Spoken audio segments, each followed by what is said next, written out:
I'm saying? Somebody starting the show before the show? Uh-oh. Okay. All right, everybody. Everybody. How everybody doing this morning? It's your boy BOOGOTTINYC. Let me go ahead and get this camera straight for everybody. Let everybody know that we in the building. I see y'all got the show before the show starting. Hold up.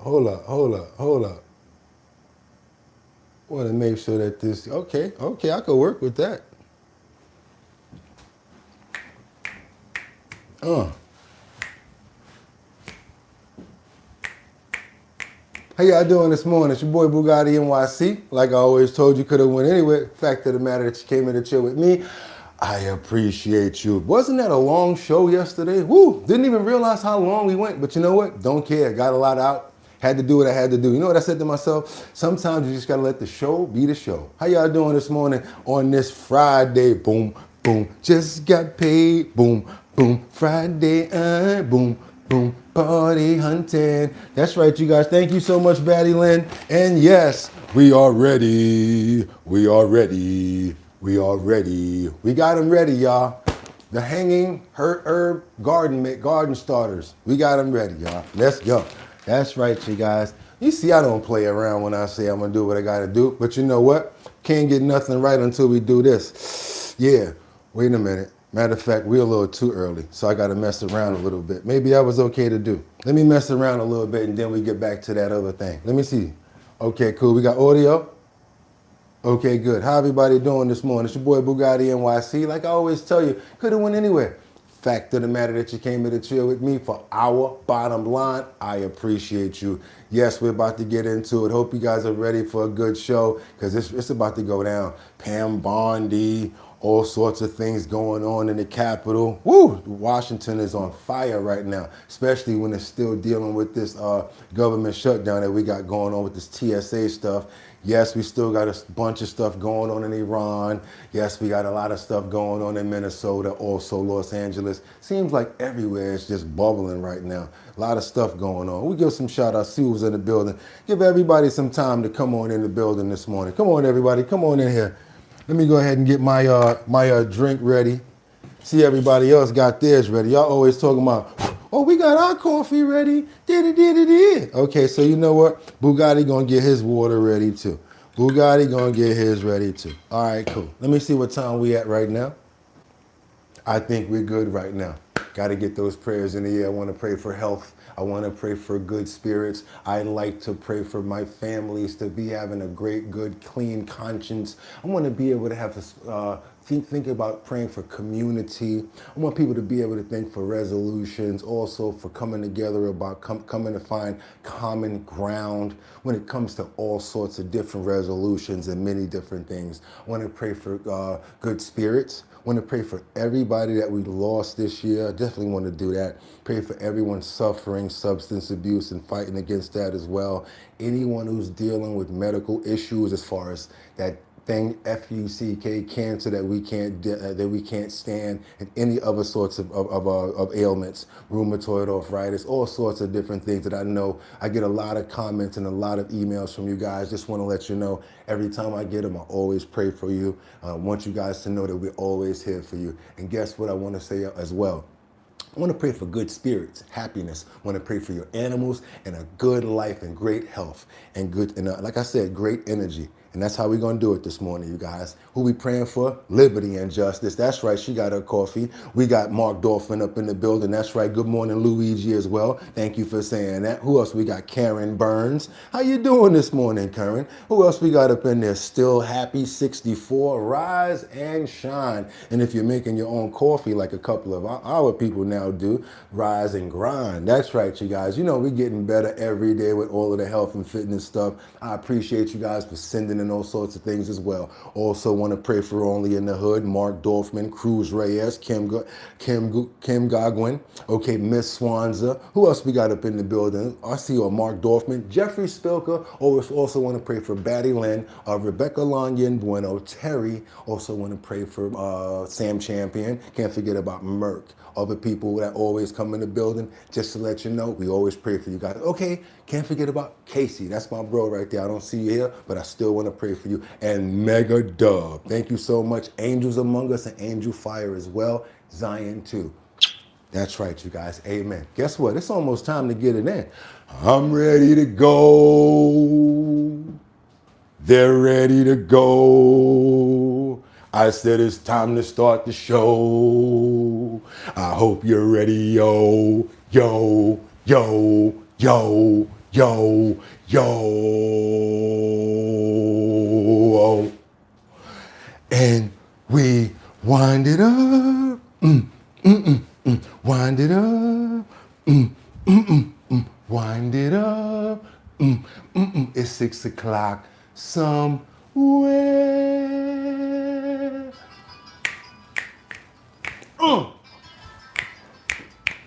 Come on.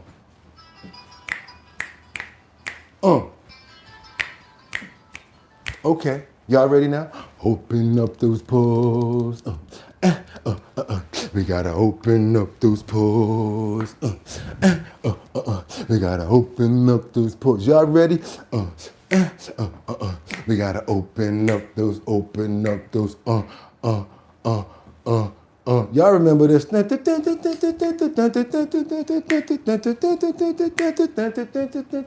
Hey, yeah.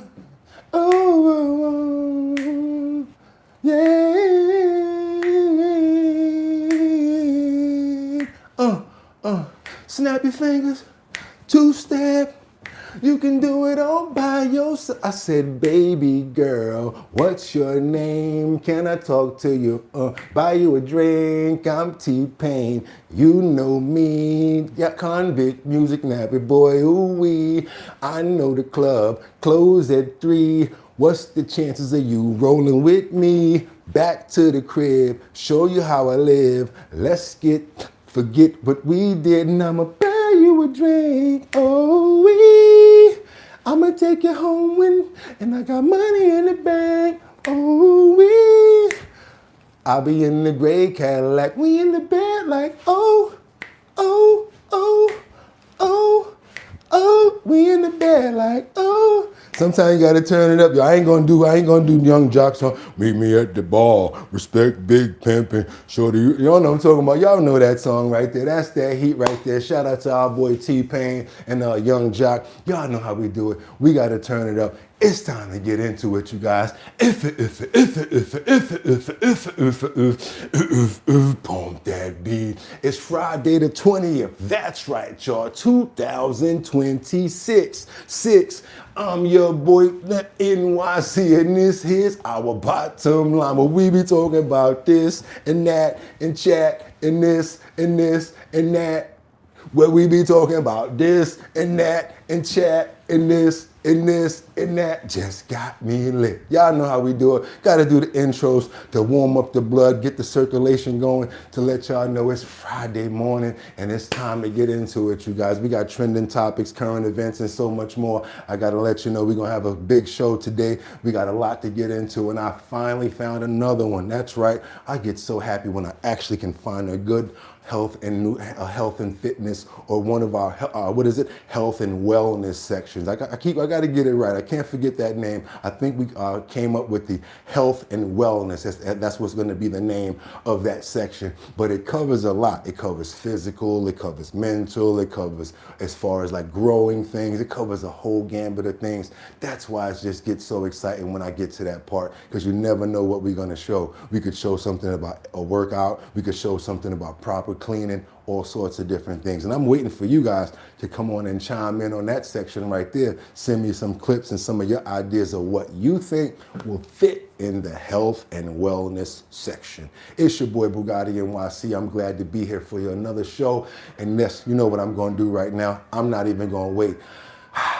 I got 5 on it. I'm going to stack 5 videos at a time. I'm going to ask you guys to stay on topic, stay on point. This way, when I come back to the chat, we all are talking about the same thing. Let's just keep it simple today and just put it like that. Also, let me know where you're chiming in from, what city, what state. I love to go and get content from where you're from, even if it's bad, even if it's good, no matter what it is. This way we feel like we're talking about something together, not just a whole bunch of New York or a whole bunch of this place. That's why I always like to travel everywhere, but I do want you guys to chime in and let me know that. Let me know what time it is as well. See a lot of people here from different places. Saw people from chiming in from Africa, New Zealand, everywhere. That's why I make sure we get it from everywhere. And you know what I'm going to do right now? You guys ask y'all to hold on a minute because it's time to do what? Let's get into these titles. You saw me turning around. I'm ready to do it already because I'm ready to get to work. We've got Trump.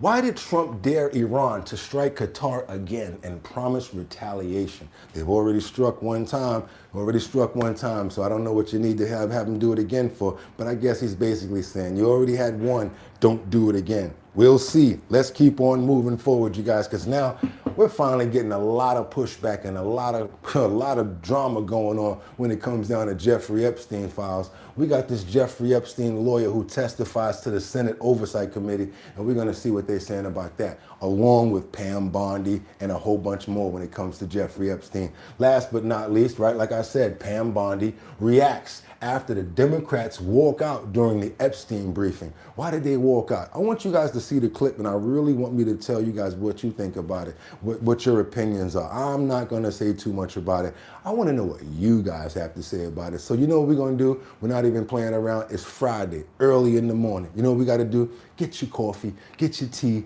Yeah, time to sip up, do what you got to do. Here we go. I needed that. Woo! Sometimes you just gotta wet your whistle. Let's go, you guys. It's time to get to work. Double tap that screen to get those likes up because it's time to get into it. We got some information and the first opening like we normally do with President Trump, who's basically praises the Japanese for stepping up and trying to be a part of the I don't want to say it in a bad way, but coming to the aid in securing the Straits of Hormuz. They're actually going to be going over there and having something to do with it as far as securing. Didn't even know that they get 95% of their oil from there. Let's keep on going, you guys. Let's double tap that screen and go. Think we got our audio good? I think we straight. Let's get that. Yeah, let's go. Relationship with Japan and everything. And I believe that based on statements that were given to us yesterday, the day before yesterday, having to do with Japan, they are really stepping up to the plate. Yes. 非常に支援を受けていると思います。おとといのコメントから、日本からはそれに対して非常に力強いメッセージを得ていると私は思っています。Unlike NATO. NATO とは全く違いますね。We don't need much. We don't need anything. I mean, honestly, we don't need anything from Japan or from anyone else, but I think it's appropriate that people step up. In the case of Japan, I hear they get more than 90% of their oil through the strait. So that's a big reason to step up. I mean, we've demolished, that country is close to demolished. The only thing is the strait. It's very hard. You could take two people and they could drop little bombs in the water and they're holding things up. We don't want that to happen. But honestly, Japan, China, Europe, parts of Europe get a lot of their oil through the strait. We get none, practically. I agree with this person here. Who's that? 55 Coffee, Lisa. There you go, Lisa Roy. Have other countries helped and also in good and helping cover the costs? That'd be good too. We're less than 1%. We don't have to be any percent. We don't even, I think we do it just to be nice. But we think of it, we don't use the strait. We're defending the strait for everybody else. And then in the case of NATO, they don't want to help us defend the strait, and they're the ones that need it. But now they're getting much nicer because they're seeing my attitude. They're getting much nicer. But it's, as far as I'm concerned, it's too late. You know, I think it might be reimbursement time, but I think some of the people in the comments are right as far as the monetary goes, because we already spent the Lions getting Lions into the bill. So what they going to do, reimburse us at this point? Let's keep on moving forward because he issues both responses after Israel targets an Iranian gas field and near Qatar. Trump does not seem to agree with this situation here. Let's keep on going, you guys. Let's go.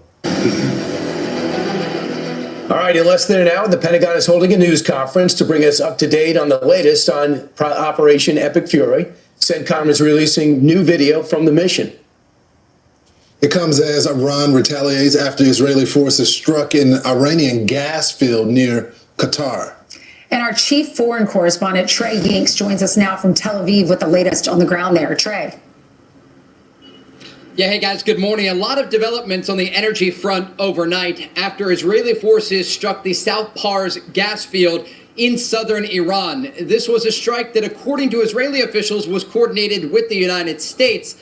But you can see here the aftermath of those strikes, black smoke rising from the horizon there near to the Strait of Hormuz. In response, the Iranians launched ballistic missiles toward the Ras Laffan.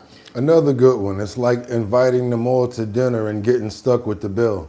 Facility in Qatar. This is the world's largest producer of liquefied natural gas. And Qatari officials released a statement just about 9 hours ago saying the civil defense has fully contained 2 out of the 3 fires in the Ras Laffan industrial area, with no injuries reported. Cooling and securing operations at the sites are ongoing, while the explosives group of the Internal Security Force is carrying out its tasks in handling any hazardous elements. Now, President Trump overnight took to Truth Social to say, in part, quote, Israel, out of anger for what has taken place in the Middle East, has violently lashed out at a major facility known as South Pars gas field in Iran. And so, again, a little bit of disconnect between the Americans and the Israelis as to what led to these initial strikes that caused the Iranian retaliation against energy infrastructure. The Iranians are still launching attacks against Gulf countries and U.S. ally Israel. You can see overnight there were a number of cluster munitions fired toward this country. 7 separate barrages since midnight have triggered air raid sirens across Israel.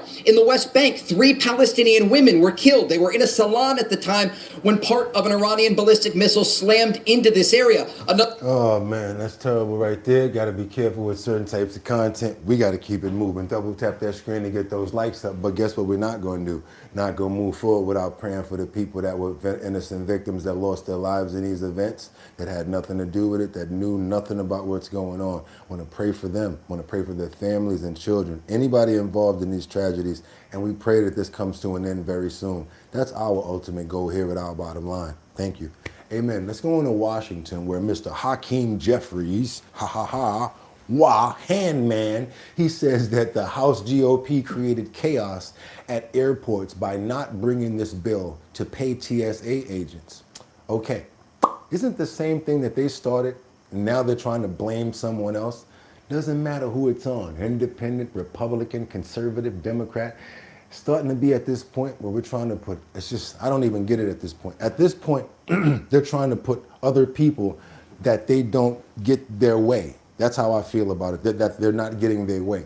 No one is going to be able to get paid, and this is sad. That's the truth about what's going on with the TSA. It's Friday again. I don't know when they get paid, but I know one thing. If it goes another paycheck term, another week or something like that, you're going to have a lot more people that's going to be quitting because they ain't going to have no choice. How you going to pay for gas to get to work to the job that you don't get paid at?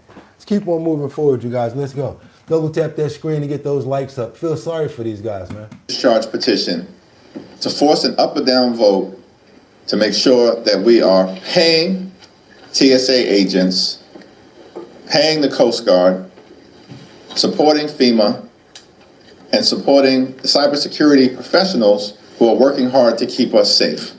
You guys just implemented this. Y'all the one that's holding back. And I ain't no part of no party, but why are you trying to front and bring it to everybody else now? There is no reason why the parts of the Department of Homeland Security that have been shut down by Republicans several weeks ago remain shuttered, or that individuals like TSA agents have been forced for more than a month to work without pay. Because of y'all. Republicans have consistently refused at this point in time. Republicans have consistently refused, and then you get the Republicans. Democrats have consistently refused. They just brought this thing up, and because they won't pass it, they won't let it go through. Oh no, you got to do the mask takeoff thing. We want warrants and all of that stuff, and then we going. That's what y'all just brought up. Ain't nobody bring that up but y'all. Time to enact the type of bold, meaningful, and dramatic changes to ICE that are necessary to get ICE under control. Our position remains the same. Taxpayer dollars should be used to make life more affordable for the American people in the midst of an affordability crisis where life has become more expensive for everyday Americans because of failed Republican policies. And yet Republicans have decided that they would rather spend billions of dollars to unleash masked and untrained ICE agents to brutalize American communities and violently target law-abiding immigrant families. I think y'all need to stop getting paid every time y'all do this. Both sides. Have both sides, and as soon as they shut down and people not getting paid, even if it's 1% of whatever, as soon as they shut it down, okay, you guys do realize as soon as you shut this down, that's going to be your paychecks as well, right? And we're not doing any reimbursements later, so it's not going to accrue. Y'all just dead on that bread. How about that? Oh, you know what? Maybe we can come up with a I bet you can, son of a motherfucker. Yeah. It just gets on your nerves sometime, boy. Start pulling hairs out that you don't even have. Let's try to keep on moving forward because I just don't get it. I don't get it sometimes. Yes, douchebag. Ah, yes, that's the word that I understand right now. And I know exactly who you're aiming it towards because they get it. Yes, please vote these people out. Vote them all out. For real. Let's vote these people out because who's suffering? The working and the common man. At the end of the day, oh, I'm not going to sign this until you guys do this. Well, you know what? Until you guys do this and do this, I'm not signing this. And who's suffering in the middle? Us. Let's keep on moving forward about this craziness. Because we got some questions that I need to ask what they call the crackhead Crockett. I heard a girl call her crackhead Crockett yesterday. She don't look like a crackhead, but I just thought the name was funny, so I thought I'd tell you guys what the girl called her. But there was questions raised about Democrat Jasmine Crockett, the security guard with the criminal record. How smart is she for hiring someone like that? Some people think that he was hitting that. Who think I'm wrong because I was splitting nickel hitting that?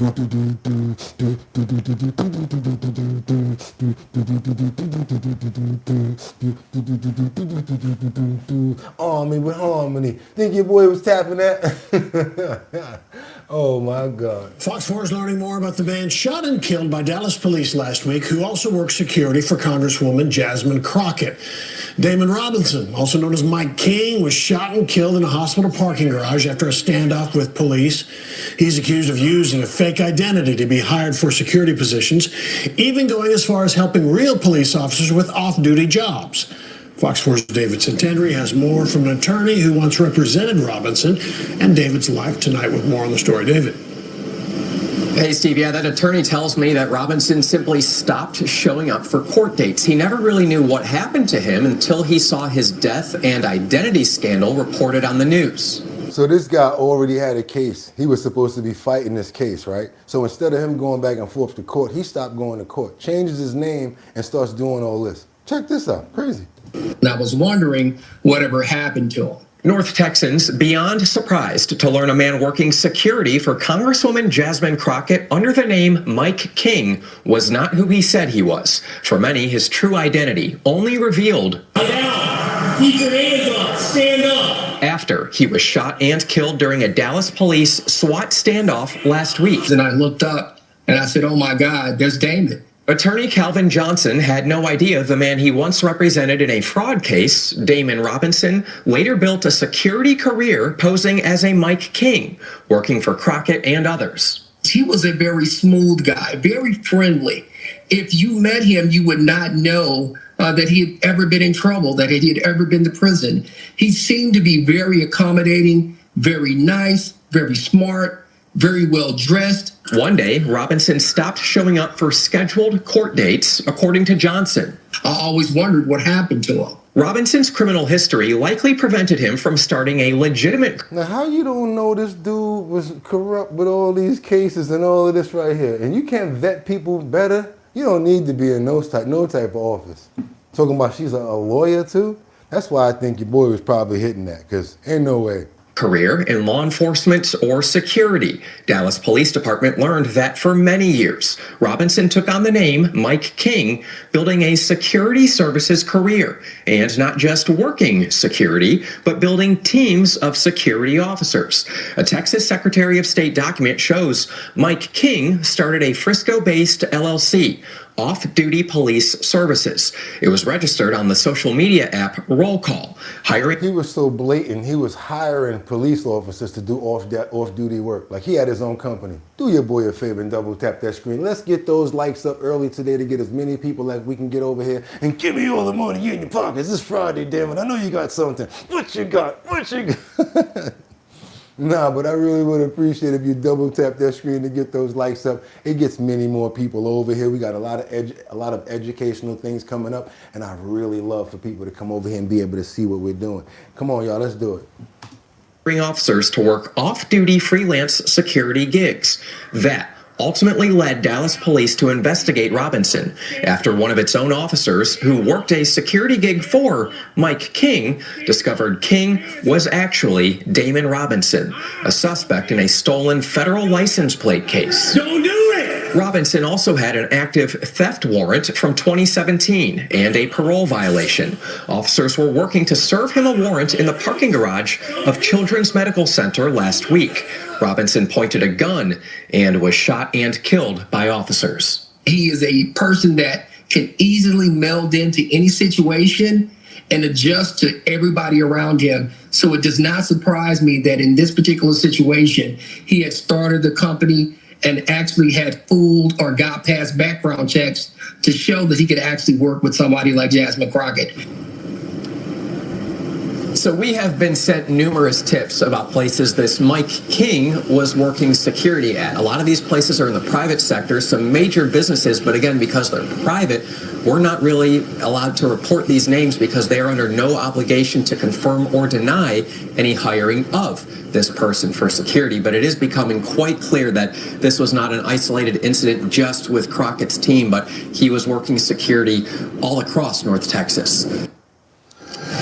Yeah, okay, keep on moving forward, you guys. Now, North Texas, from North Texas, we got to come over to New York. And if I can make it there, I'll make it bum bum. Anywhere, it's up to you. New York, New York. Especially if you have a police commissioner like we do. Oh boy, she's really slick. She talks about where it's going good at, but forgets to talk about the bad areas. For some reason, they're really good at that. Can we trust the numbers when it comes down to from the police officers and the commissioners when they tell you that crime is low, but we live in these neighborhoods and we really know that crime is not low? Do you really trust the numbers when the police officers report it when it's time to sit down and come before Congress or come and try to be, held responsible? Let me know. Do you think so? Because I really don't think so myself. I think they try to dwindle the numbers down and try to show what they did. And, oh yeah, we did good over here. We did good over there. Oh, but you're forgetting about the Bronx and Brook. Oh yeah, but Abba-dooba-baba-beaver. Don't have nothing to say when it comes down to that, right? Let's keep on moving forward as we chime into throw up neck right here. I'm sorry, I just can't stand looking at this lady. It seems like every time she talks, she like this. I don't know what it is about this person, and I can't wait for her term to come to an end. Let's go, y'all. Let's get into it. We're going to get into this situation where the NYPD commissioner faces questions over the crime rate. But crime is down. Discussion about crime in New York City. The crime rate in the nation's biggest city is trending down. No question about that. That's the big picture. But the smaller picture, well, that's the different story. In one of the boroughs, crime is up, especially crimes with guns. So how to reverse that, especially at a time when the city is trying to cut back? Now they're about to take police off the street, but they're talking about GUNs in certain neighborhoods. So that's kind of stupid. First you're talking about trying to put more enforcement out, but now you're talking about cutting down overtime. Especially at a time when the city is trying to cut back on police overtime. With the story, here's Eyewitness News reporter NJ Burkett. Already don't got enough cops. Now they're gonna cut them off so they don't get no overtime at all now.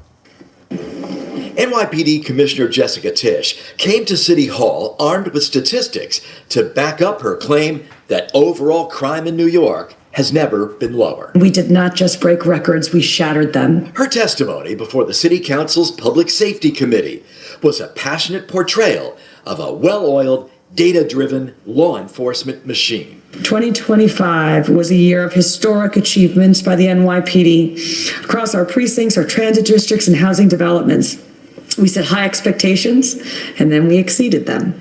But the commissioner found herself on the defensive when questioned by committee chair Oswald Feliz about the recent increase in shootings in his district in the Bronx. Shootings are down citywide. In the Bronx, they're up 35.7%. Yes, we understand that, and I spoke to it. So it's safe to say that the progress related to shootings hasn't reached the Bronx. Last At year, least there on were that over specific 100 fewer people shot in the borough of the Bronx than the previous year. We made progress last year, but it seems like we're going backward. The numbers related to shooting victims and shooting incidents and murder going up this year compared to last year. Yes, compared to last year, those are it's up numbers that slightly, we and cannot last year ignore was a under record-breaking any year. circumstance. No, don't try to overtalk him now. He gave you a chance to talk. It's time for him to speak. Why you trying? Don't talk now. See that thing right there? That extra girl. Yeah, shut up. Shut up.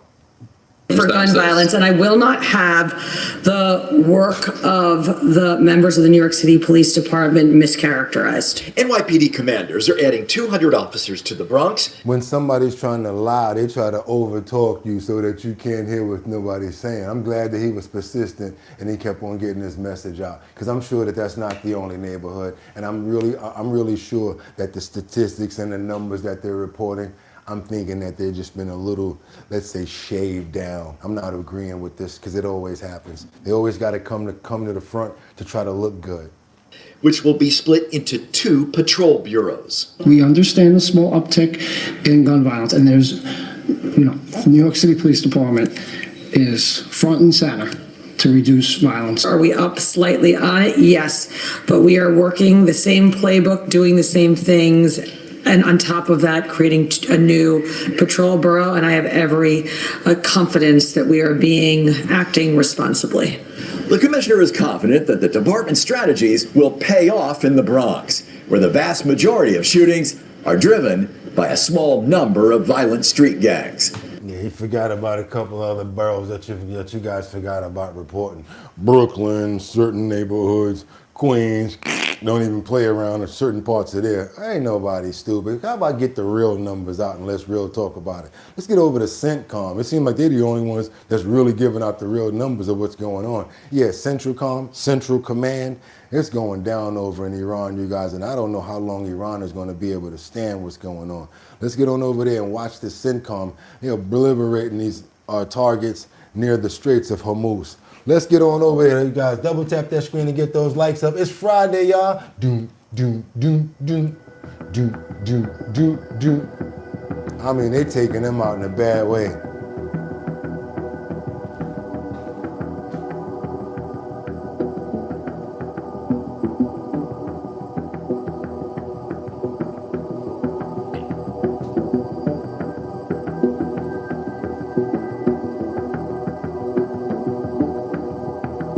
Probably why the numbers that they're reporting are so high in the 1,000, 7,000, 10, 8,000 units, because they're not stopping. It seems like they're using everything that they have. And this is the part that makes me, I'm like, how can they actually be able to do this? I mean, I'm sure that they're flying a plane over, but the accuracy is just crazy. As you guys see that they're, like right here, they're trying to hide this one in the bushes.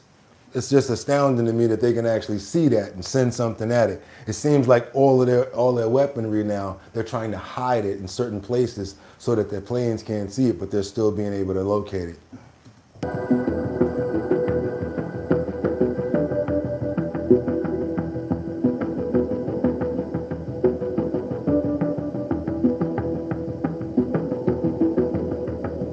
Probably more the reason why they're saying that they don't really have to put ground troops on the ground, because they're doing so much devastation. But we'll see. Hate to even stuff like that, because you never know who's in those trucks, who's there, what's going on. I mean, it is WAR though, right? Sucks though. Just hope it can all come to an end very soon, you guys. Like real talk. Really hope that it can go get away.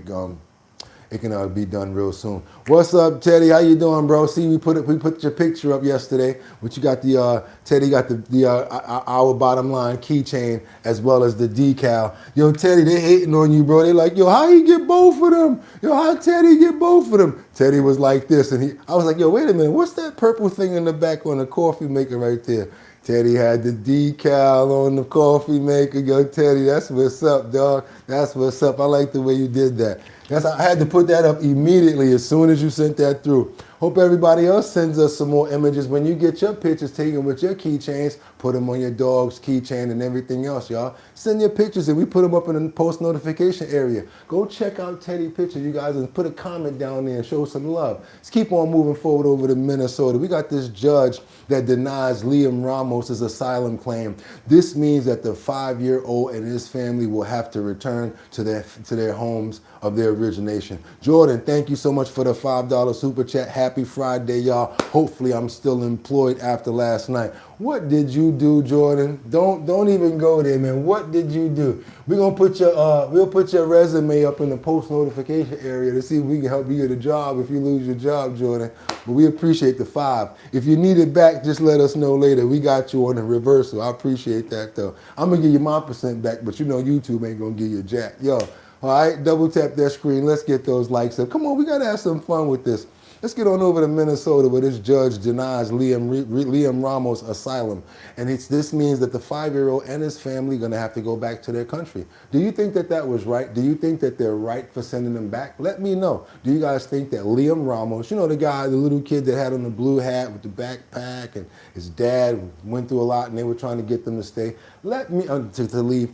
Let me know what you think about that, you guys. Do you think it's right that they're going to have to go home, or do you think it's wrong? If you agree with what the judge said, give me a thumbs up. If you don't agree with what the judge said, give me a thumbs down. Okay, let's get into it, you guys. Let's go. Update on the little boy and his family who have made headlines throughout Operation Metro Surge. So this photo of Liam Ramos, it went viral. He and his father were later taken into ICE custody. They were then released pending their request for asylum, and now we know they have been denied. Our Barrett Leone is joining us live this morning with those details. Barrett, break this down. What does this mean for the family? Mean they got to kick a rock for a block. Well, 5-year-old Liam, who became a national symbol for ICE raids here in Minnesota, and his family, they are now facing deportation. A judge denied their asylum claim last month, but their family attorney confirmed it last night. Now, we do have new video of Liam and his father. This is them boarding a flight in Texas after the two were held at a family detention center there in January. This is a story that we've been following since the beginning, when ICE agents detained the 5-year-old and his father in Columbia Heights, and their arrest became the focus of protests and political backlash. Members of Congress lobbied for them to be released from that family detention. You see Ilhan Omar there, they're really trying to push, they were lobbying to get them to be able to stay in the country. What do you guys think about this? Center in Texas. A judge eventually ordered their release and they returned to Minnesota. Liam, his brother, and their parents are from Ecuador. They've been seeking asylum in the United States since entering the country in 2024. The family's attorney says a judge based in New York denied their claim in mid-February, but now they're appealing. So for now, the family remains in the U.S. They have been traumatized. As we all know here, what the family went through, the little boy and his family. What they seek is for the government, U.S. government, to be very considerate, look at the humane face, the humane quality, the due process rights that we are all entitled to. Columbia Heights Schools said in part, quote, "While we respect the legal process, we cannot ignore the profound human impact, especially on children, of this federal action, which has disrupted the lives of so many of our community members." And we know that Columbia Heights Schools has also been in the spotlight during this surge. They tell us that families here are still being impacted. So we will tell you more about that coming up. Yes, so it looks like little Liam and his dad and his family are going to have to go because the judge said no. He did not stop their deportation, you guys. And I see you had a couple of ideas, but hey, how you guys had a couple of ups and downs, but you know what? It is what it is. We got to listen to the judge, and that's what it is. Let's get on over to Nick Shirley. He's out there in California. He releases a new alleged fraud investigation, and guess what he says? The fraud in California is 10 times more than what he saw in Minnesota. Let's get on over here to Nick Shirley and see what he's got for us. Fraud is now front and center for the Trump administration. The president signing an executive order this week, launching the task force to eliminate fraud led by Vice President J.D. Vance. Its goal, combat fraud, waste, and abuse. Girl, you got too much plastic in your face. You ever see one of those cartoons, the little doll baby called the Bratz? Man, she looked just like one of them doll babies. Why you do that to your face? In federal benefit programs. The National News Desk, Jeff Harris joins us. And California is a big target, Jeff, for the administration when it comes to potential fraud, with officials already digging in. Break down the details. So Dr. Oz, who leads the Centers for Medicare and Medicaid, is currently investigating hospice and also home health care fraud in the state of California, alleging millions are being stolen in LA County. But he's not alone here. Independent journalist Nick Shirley also launching his own probe, claiming in a brand new video to have found $170 million in fraud. On Monday, President Trump signing an executive order to establish the task force to eliminate fraud, saying every state will be held accountable. It seems that it's usually in blue states. If it's in a red state, we're going there too. But it seems that it's heavily Democratic. Led by Vice President J.D. Vance, the task force aiming to coordinate a government-wide strategy to do two things. Stop the fraud in the American taxpayer and make sure that the benefits that ought by right go to American citizens and not to fraudsters. One state the administration is already circling is California. Dr. Oz, who leads the Centers for Medicare and Medicaid, claiming earlier this year a preliminary audit found billions in federal Medicaid funds were allegedly misspent by the state on health care for undocumented immigrants. In California alone, we already have $1.3 billion that... Gavin Newsom. Hey, Gavin, what you been doing with your money, Gavin? Are actually paying us back on because they know they're ripping off the federal taxpayer. And just last week, Oz also responding to a CBS News examination of federal data that found over 700 of the roughly 1,800 hospices in Los Angeles County trigger multiple red flags for fraud as defined by the state. To take half the hospices in California, the ones that are illegitimate, based on the criteria we've been discussing today, and take away their ability to bill us. But state officials telling CBS it's far from true that California is not engaging in good faith with the federal government. Newsom saying in January, the state is taking a proactive approach. 2021, we did a moratorium on new hospice program. 280 we shuttered. We've been after this for years and years and years. Meanwhile, independent journalist Nick Shirley also switching gears from Minnesota to California. They always try to jump on board and say, we've been a part of this. We've been doing something about it. Same way Tim tried to say something when they got in front of the Congress. Yeah. This is the sound of hospice money. Shirley posting this video on social media, claiming to have uncovered over $170 million in fraud in the state's hospice and daycare systems. The last few visits from the state have said that they have 39 enrolled. And right now we're seeing about 5 children. Sinclair's Full Measure also recently sitting down with multiple whistleblowers in Minnesota, one of whom worked within the state's Department of Human Services. She says prior... Somebody here said the governor was down with it, right? Watch this. To the recent widespread alleged fraud, she faced retaliation after refusing to approve problematic contracts that totaled over $1 million in taxpayer dollars. You were immediately targeted and you were the bad employee. And from that point on, there was nothing you could do. Now, the new fraud task force put together by the White House does include senior officials from multiple different departments, like Treasury and Health and Human Services. Officials must also meet deadlines. For example, within the first 30 days, each agency must identify the programs most susceptible to fraud and suggest preventative measures. Oh, man, they about to go after that money. Oh, boy. They said there was enough money that we wouldn't even have to deal with the deficit right now. They got so much fraud, that's like enough to cover the deficit. Let's keep on going, you guys. Let me see if I got this up. Is this up here? Oh, yeah, this is the one. I thought this was about to be something else, but y'all got to answer a question. Do y'all really think it's a possibility? You really think it's a possibility that Ilhan Omar married her brother in order to gain status here? Because some people say that it's not true. Some people say that it's true. I even asked ChatGPT yesterday. It said something about there's just a lie that they're just making up and trying to push out there. Because when it comes to Trump, he wants to expose Ilhan Omar for supposedly marrying her brother. And he says that he wants them to look into that as well. Keep on moving forward. You guys double tap that screen and get those likes up. J.D. Vance signed an executive order launching a whole of government approach to root out fraud in federally funded programs, calling this a war on fraud. Let's take a listen. This is going to launch a whole of government approach to rooting out the very serious problem of fraud in federally funded programs around the country. As an example, you've been seeing it, and seeing it pretty big in Minnesota, $19 billion. But that's only for one little aspect of the fraud. It's $19 billion, and California, as they say, is 10 times worse, and other states are 10. And this is not a Republican-Democrat thing. This is wherever it's taking place. It seems that it's usually in blue states. If it's in a red state, we're going there too. But it seems that it's heavily, heavily, heavily Democratic. Trump also blasted Ilhan Omar, who we know had connections with some of Somalis that were charged with fraud in Minnesota over the feeding. All of a sudden, her net worth just said, her net worth just skyrocketed. And they're talking about they're doing an investigation. They really need to do a deep dive investigation. And you see what she tried to do, right? Allegedly tried to spilk the money over to her husband and say, oh, that came from a liquor or from a winery. Yeah, what's the name of the wine? What's the name of it? Ain't none of it been selling. What you got to deal with, Walmart or something? What's the name of it? We ain't never hear about it. Fun scam, and Trump had this to say about her. Everyone knows they've been cheating for years. It's the first ever.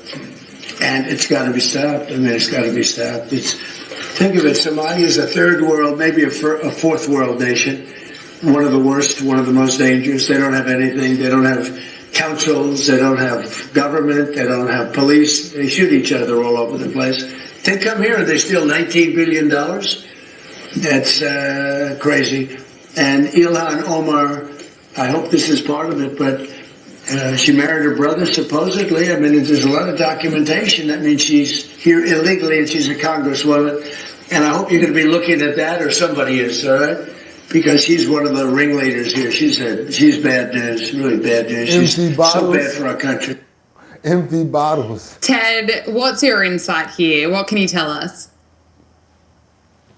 Look, again, Ilhan Omar, she represents a district where we're seeing all this fraud coming out of Minnesota. She constantly, repeatedly disparages this country. There's a lot of questions on how she got into this country.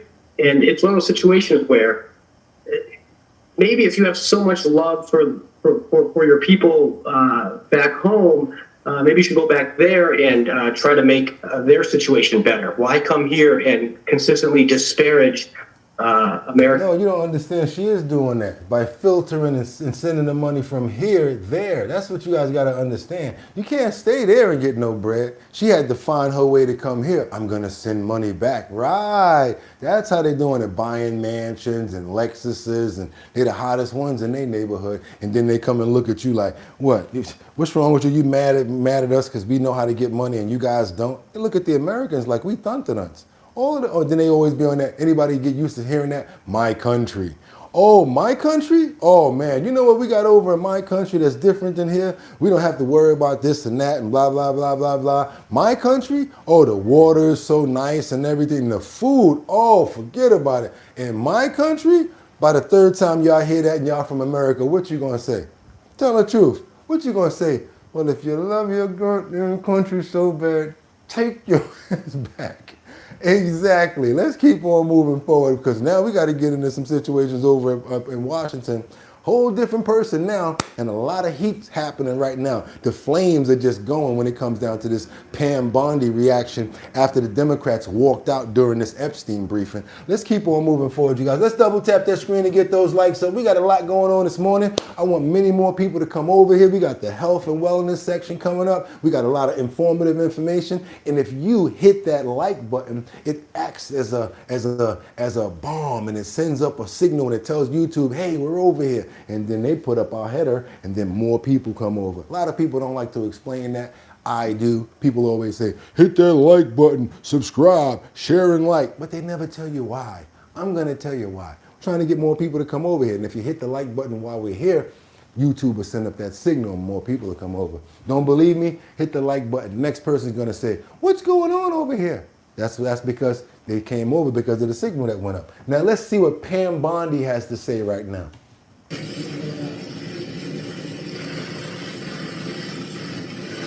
And do you agree? Do you think that she was right? Questions? Madam Thank Attorney you so General, much for the belated birthday wishes. I appreciate that. will you commit to complying with that subpoena and appearing for a closed door deposition? I made it crystal clear. I will follow the law. But Next does that mean question. you will? Does that Next mean you will question.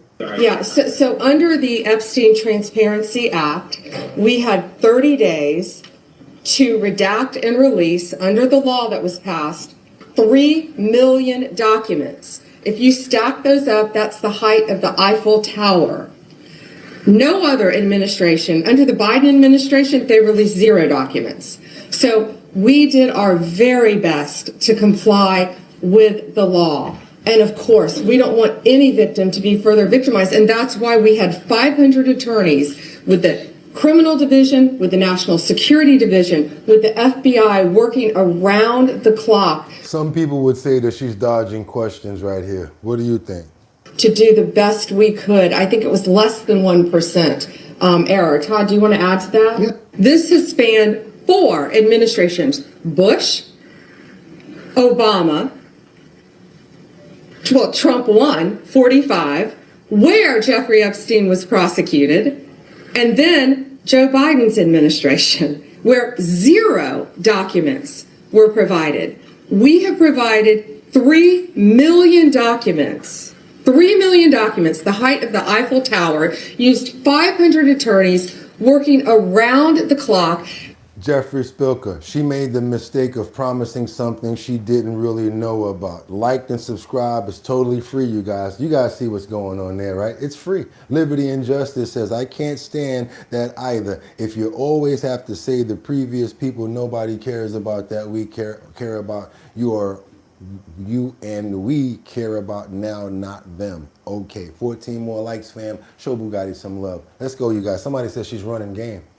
Have identified, either they self-identified or through their attorneys, 1,200 victims who we did our very, very best to protect. Yes, she has a point, because it's the only administration that put out any documents. So I'm going to make that be acknowledged as well. Protect their identities. And so we're proud of the work that we've done on this. Someone also said 3 million documents that were redacted.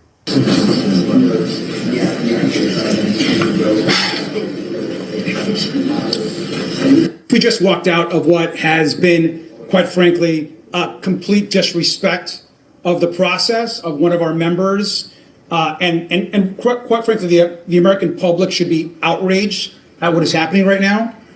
I want to just start by saying that we opened up what was supposed to be a briefing by asking the Attorney General, which I did multiple times, if she would commit to follow the subpoena that is in place, that compels her to answer questions, that's under oath, transcribed, and then made available to the American people. And she refused on multiple occasions to commit to following the subpoena that Chairman Comer actually just put out. What up, Sam? It's also clear to us that this is being staged as some kind of fake hearing.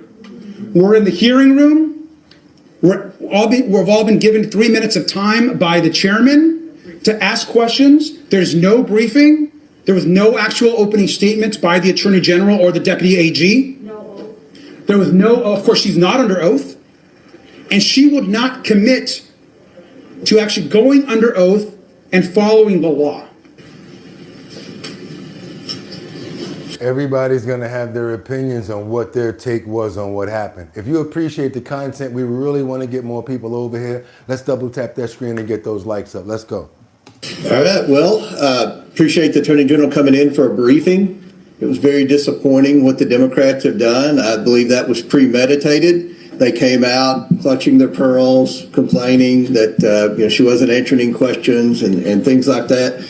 The first 3 people to ask questions, all they did was complain. All they did was complain. They didn't ask any questions. The Attorney General's here, but they said they wanted C-SPAN in here. They want the cameras, and very, very typical behavior of the Democrats. Very disappointing, because I really felt like there were a lot of the Democrat members that cared about getting the truth. But I've never seen members storm out of a briefing with the Attorney General and the entire leaders of the Department of Justice are there to answer questions, and they don't ask a single question. What we witnessed today was absolutely a farce. From the very beginning, AG Bondi has been obstructing justice. She has perjured herself multiple times, and she has been withholding critical documents that would inform this investigation into a pedophile, into corruption, and possibly quite deeper, because we do not know who was all involved. Today, what their attempt was to push this under the rug, do something off the record that they would not have to be accountable for. We expect Lutnick to come in very soon. We have some members of the committee have questions for him. No one's accusing him of any wrongdoing. So 1,200 women are assaulted over a 20-year period, and they can't make a case? They can't make a case for bringing anyone to justice? No one other than Jeffrey Epstein is going to face the consequences here? That's right. He definitely had a point. The last person definitely had a point, and I see some people in the comments that said the same thing. Nobody else is going to be held accountable for this. Just Jeffrey Epstein and Ghislaine Maxwell. There's so many other people that should be accountable. This is crazy, you guys. We also got the stakeout with hot Jeffrey Epstein's lawyer testified in the oversight committee in Washington too. Remember the lawyer, first we had the accountant. First it was the accountant, and now we had the lawyer that testified.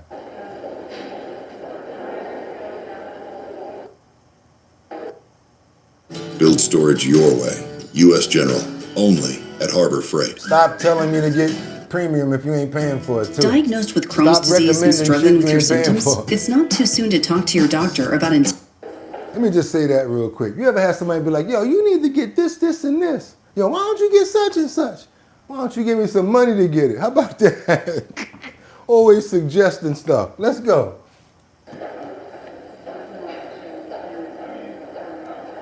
Oh, we got a hunt for this? Okay, I'll hunt with y'all. Let's go. Let me see where it's at. What we got? How far we gotta wait? Are they gonna give it to us? I see it's right here. Let's go. Let you guys hunt with me. I thought I had it queued. Their fake outrage. They said Pam Bondi wasn't answering their questions. They didn't ask any question. And look, I was embarrassed by the Democrats. There have been things that sadly some of my members have done that have been embarrassing through this process. I'm trying to include all the members in this investigation. But I'll tell you what, you just have to face the fact that we have a lot of dead weight on this committee. And the behavior of the Democrats yesterday was unacceptable.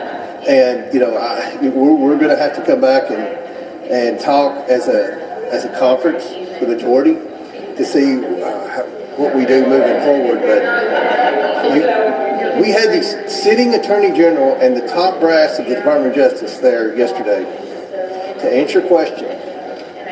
And they were wanting TV cameras in there, and you know why, so they could show out and get on MSNBC and be outraged.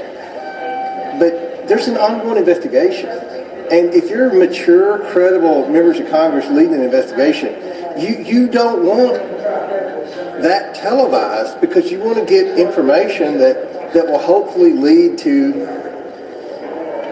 criminal referrals and lead to accountability. Seems like they didn't get too much done yesterday, you guys. Let's just put it that way. But we also got a situation right here where we got some more Jeffrey Epstein files, dancing, moving around. The DOJ released more Jeffrey Epstein files. Trump, Pam Bondi. What's going on here? That's what the title is called. And as you see Jeffrey's dancing around, don't know who the person is, because a lot of these images are going to be redacted, you guys. Let's go. Let's see what we got here.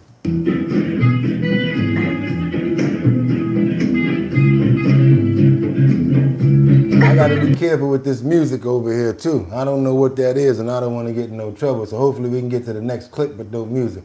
But there he go right there, Monster Man doing the Monster Mash. Lord knows who he dancing with right now. But these are some new files that have been sent out with Jeffrey Epstein in his lifestyle, where he was living on different places, from St. John's Island to, I don't know, everywhere that he actually had somewhere. So if they're still sending out this information, they got these videos, they must have more. They got to have more. It's not just what they're talking about. They got a lot. Hungry Root makes... So I'm just saying, like, whatever they've been promising, whatever they're saying that they got, they have not given us all of it. And I think I just basically had enough of it myself as well. Do we want to see this James Comer brief as Jeffrey Epstein lawyer testifies? Let's see. Let's see what we got on this brief right here. Try to get as many briefs out as possible. I know they get aggravating, but I do want to try to give everybody their proper speech time. So what the hell happened with that? Sorry, y'all. I think I just cut the damn audio off. Bear with me for a second. Bear with me. We was rolling. Sorry about that. Sorry about that. I think we just showed this. It's time to get into something else. That's enough Epstein for me, no? Oh no, we got to get on over to Andrew. Okay, let's go. Sorry about that, you guys. I apologize. Let's bring it back. Got a situation over in London where Andrews have a major problem. The former Prince Andrew, who is now Andrew Mountbatten Windsor. I don't know how he's going to figure this one out, but it's pretty hard to figure out. His teddy bears are not really happy as they're leaving the Royal Lodge. He doesn't know what he's going to do. That's right, you guys, his teddy bears. Let's go. Let's talk about another man who's making headlines all around the world. The man formerly known as Prince Andrew. He's moving into his new digs, having been kicked out of the old joint. He's had to downsize, but the move has started. Y'all. And the big question, of course, that is plaguing the former Prince Andrew is what to do about his collection of 60 very expensive teddy bears. A source close to Andrew says that he has complained. It really seems like being forced to move has sent him into a full-on meltdown because he keeps telling people the bears won't cope with the change. It's like he's transferring his own emotions onto them the way a little kid would. In fact, he's complained that he should be made to move because, quote unquote, this is the bears' home too. Oh, there's something very wrong about this, isn't there? That on its own, forget the Epstein stuff, that's a reason why he should not be in the succession line to become King of Australia. No, well, I read today that apparently his teddy collection, which is over 70, has got over 70 bears. Apparently it's under 24-hour guard. However, in good news, Andrew has taken his cuddling monkey with him, apparently. Because the rest have gone into storage. He hasn't got room for them. He's had to put them into storage. I wonder whether they'll be getting this sort of treatment in the storage container.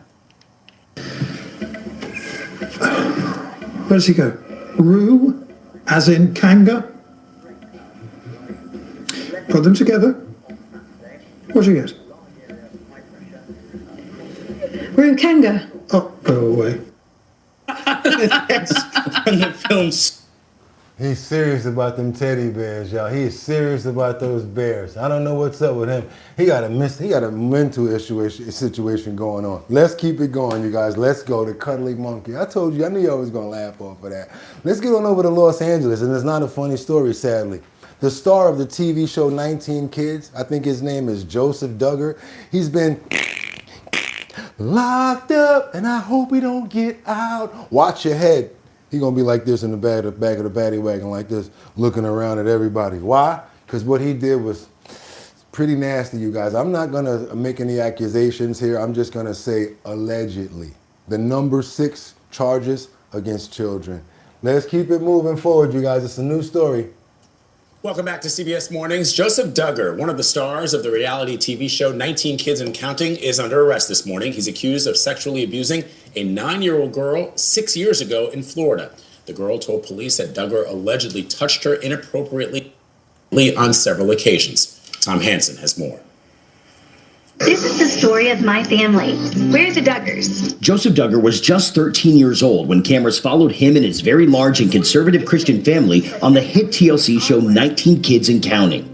Now, 18 years later, he's the second sibling to be held behind bars, facing child sex abuse charges after investigators in Florida were contacted about a report of a past sexual abuse incident. According to the Bay County Sheriff's Office in Florida, the now 31-year-old was arrested Wednesday for several incidents dating back to 2020, when police say his family was on vacation in Panama City Beach. Detectives say Duggar allegedly molested a then 9-year-old girl. Whoa. She alleges he repeatedly asked her to sit on his lap, and at one point, she says he touched her inappropriately underneath a blanket. Duggar was taken into custody on Wednesday in his home state of Arkansas, where authorities allege he admitted to the actions to the victim's father and investigators and is awaiting extradition to Florida. His arrest comes nearly 5 years after his brother Josh was accused of molesting 5 girls, including 4 of his own sisters. In 2015, with 19 Kids and Counting now canceled, Joseph spoke to cameras on their spin-off show, Counting On, about his brother.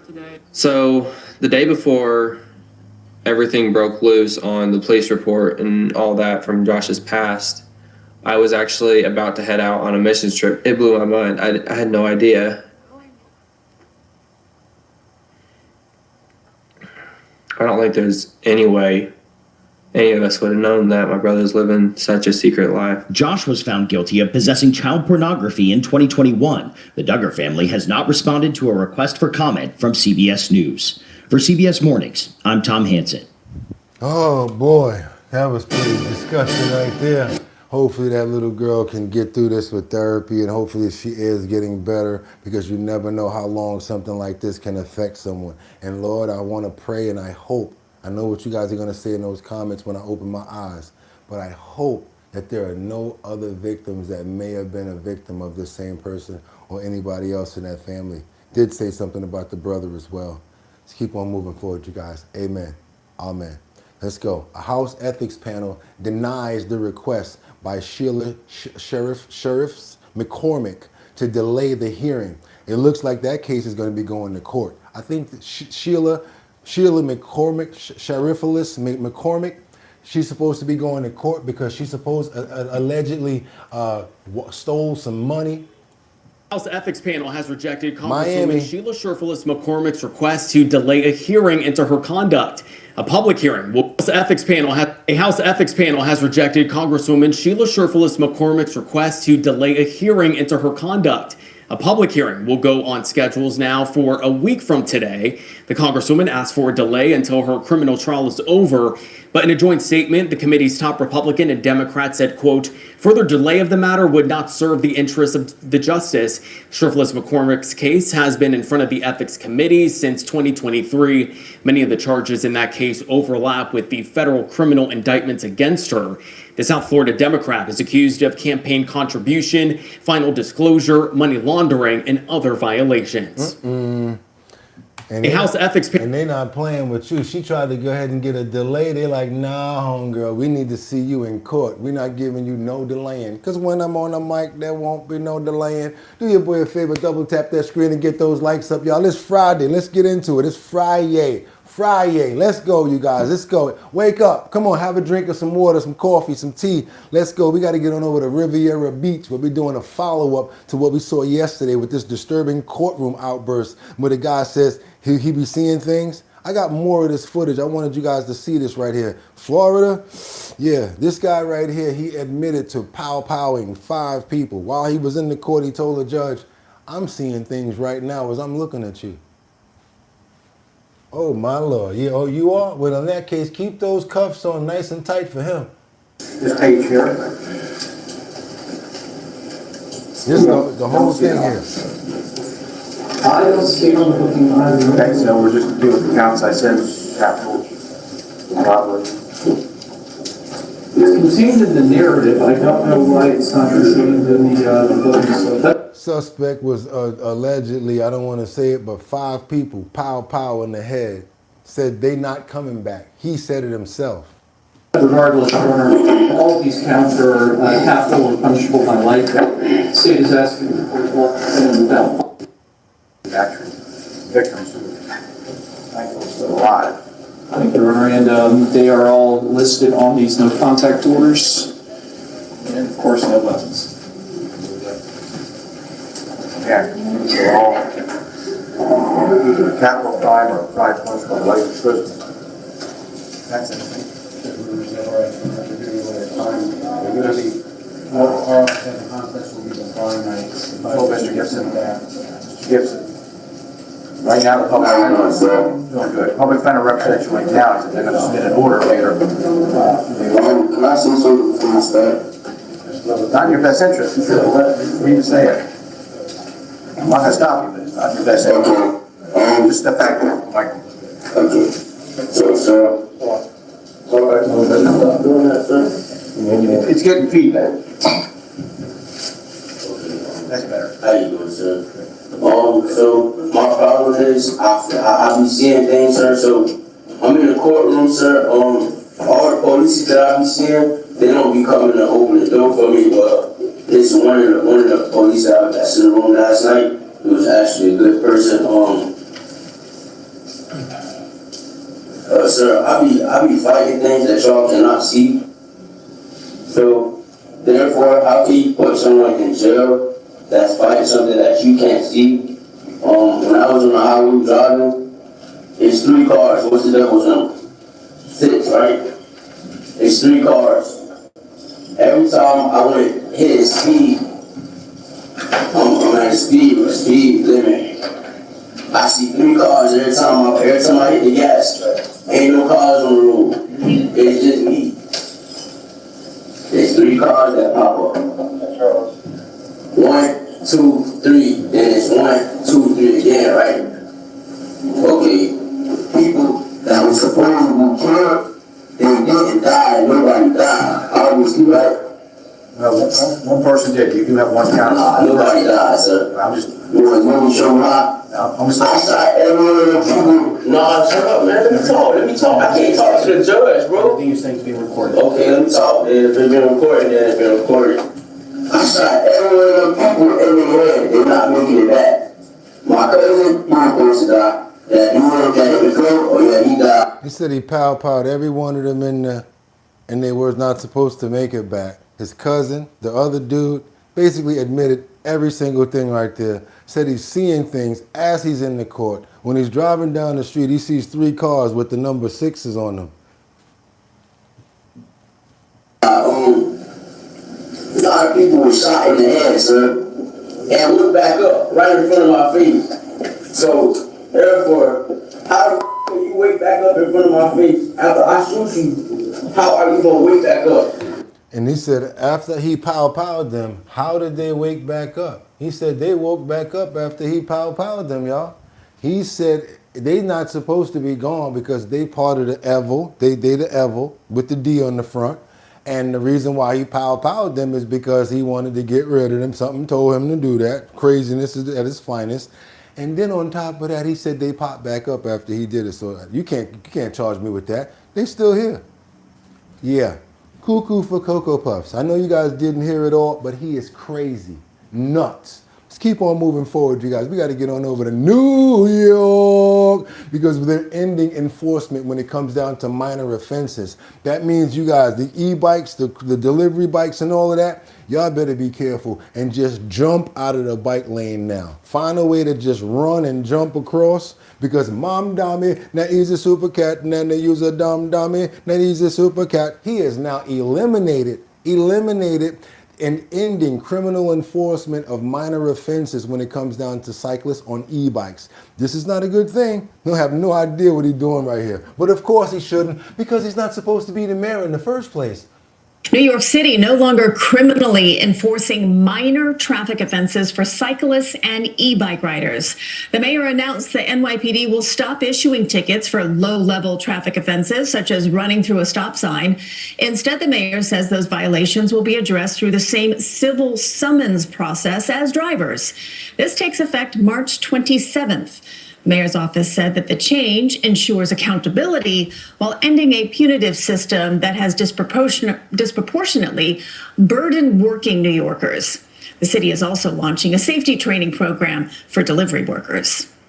Oh, safety training program. Okay, so I guess they're going to do that and try to do something in return and say, hey, delivery guys, instead of you driving like y'all crazy and trying to get to the location y'all want to get to because y'all zipping like, I don't know if you ever see these delivery guys, but they be flying up the, be like, yo, if you was to get hit by that bike, you guys are going to have to go to the hospital. I'm serious. Be careful out there now, especially since they're not going to be enforcing none of the boom into this person, boom into that person. Oh, sorry. Get up, go to the hospital, deal with it yourself. Let's keep on moving forward, you guys. Yes, Mom Dami, you're batting 1,000. Just got to tell you, you're really doing good as a mayor. Got to let you know. And you know I'm being sarcastic, right? Let's keep on moving forward because now the what's that we got? Oh, yeah, the Chase Bank robbery dude.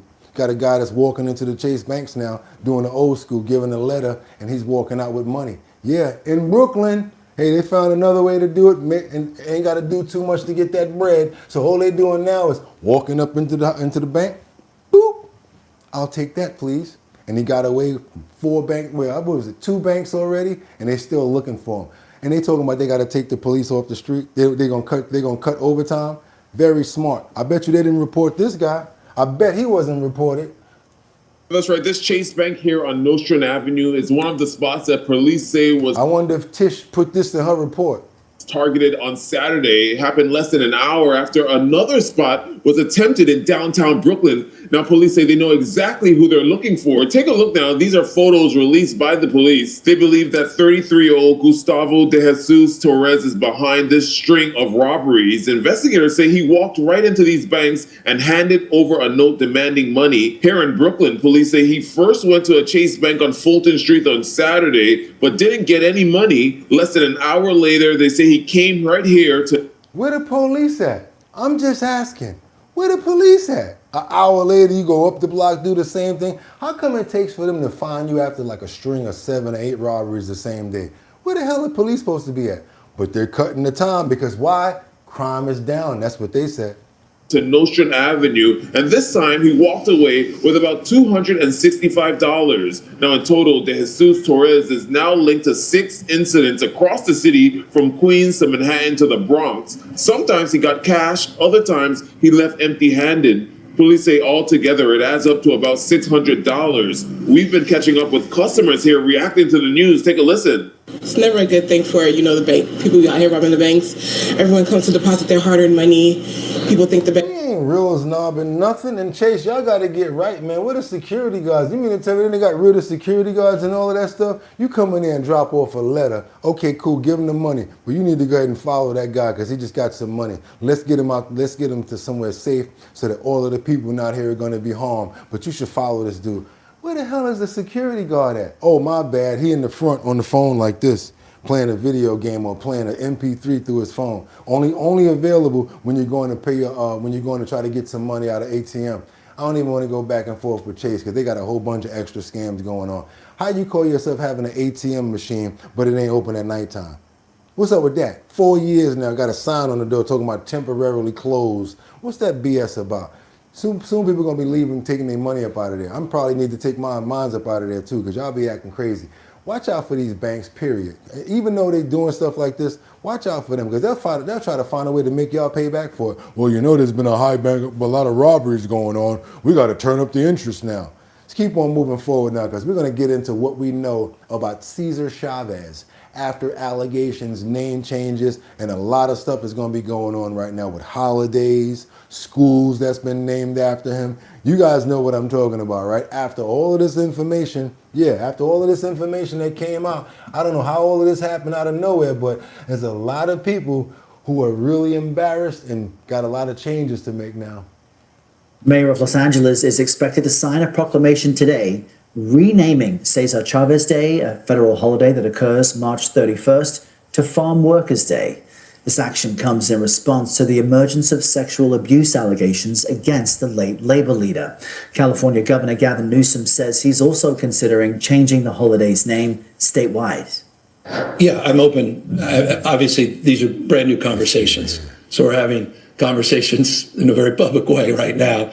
But those are important conversations. I think we need to have those conversations. He just has the wrong mannerisms. He just does the wrong things at the wrong time. He just don't know what the hell he's doing. Fellow labor leader Dolores Huerta said Wednesday she had 2 non-consensual sexual encounters with Chavez that ended in pregnancy. Let's bring in CBS News senior White House and political correspondent Ed O'Keefe for this. This is a real bombshell allegation. Ed, tell us more about it and its fallout.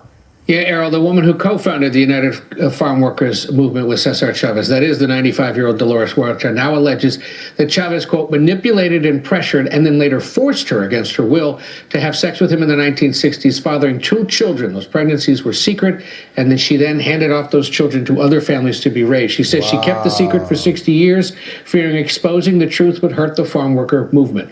She spoke out Wednesday after 2 other women alleged to the New York Times they were sexually abused by Chavez in the 1970s when they were just 12 and 13 years old. Wow. The pair said Chavez and other union leaders urged them to keep quiet.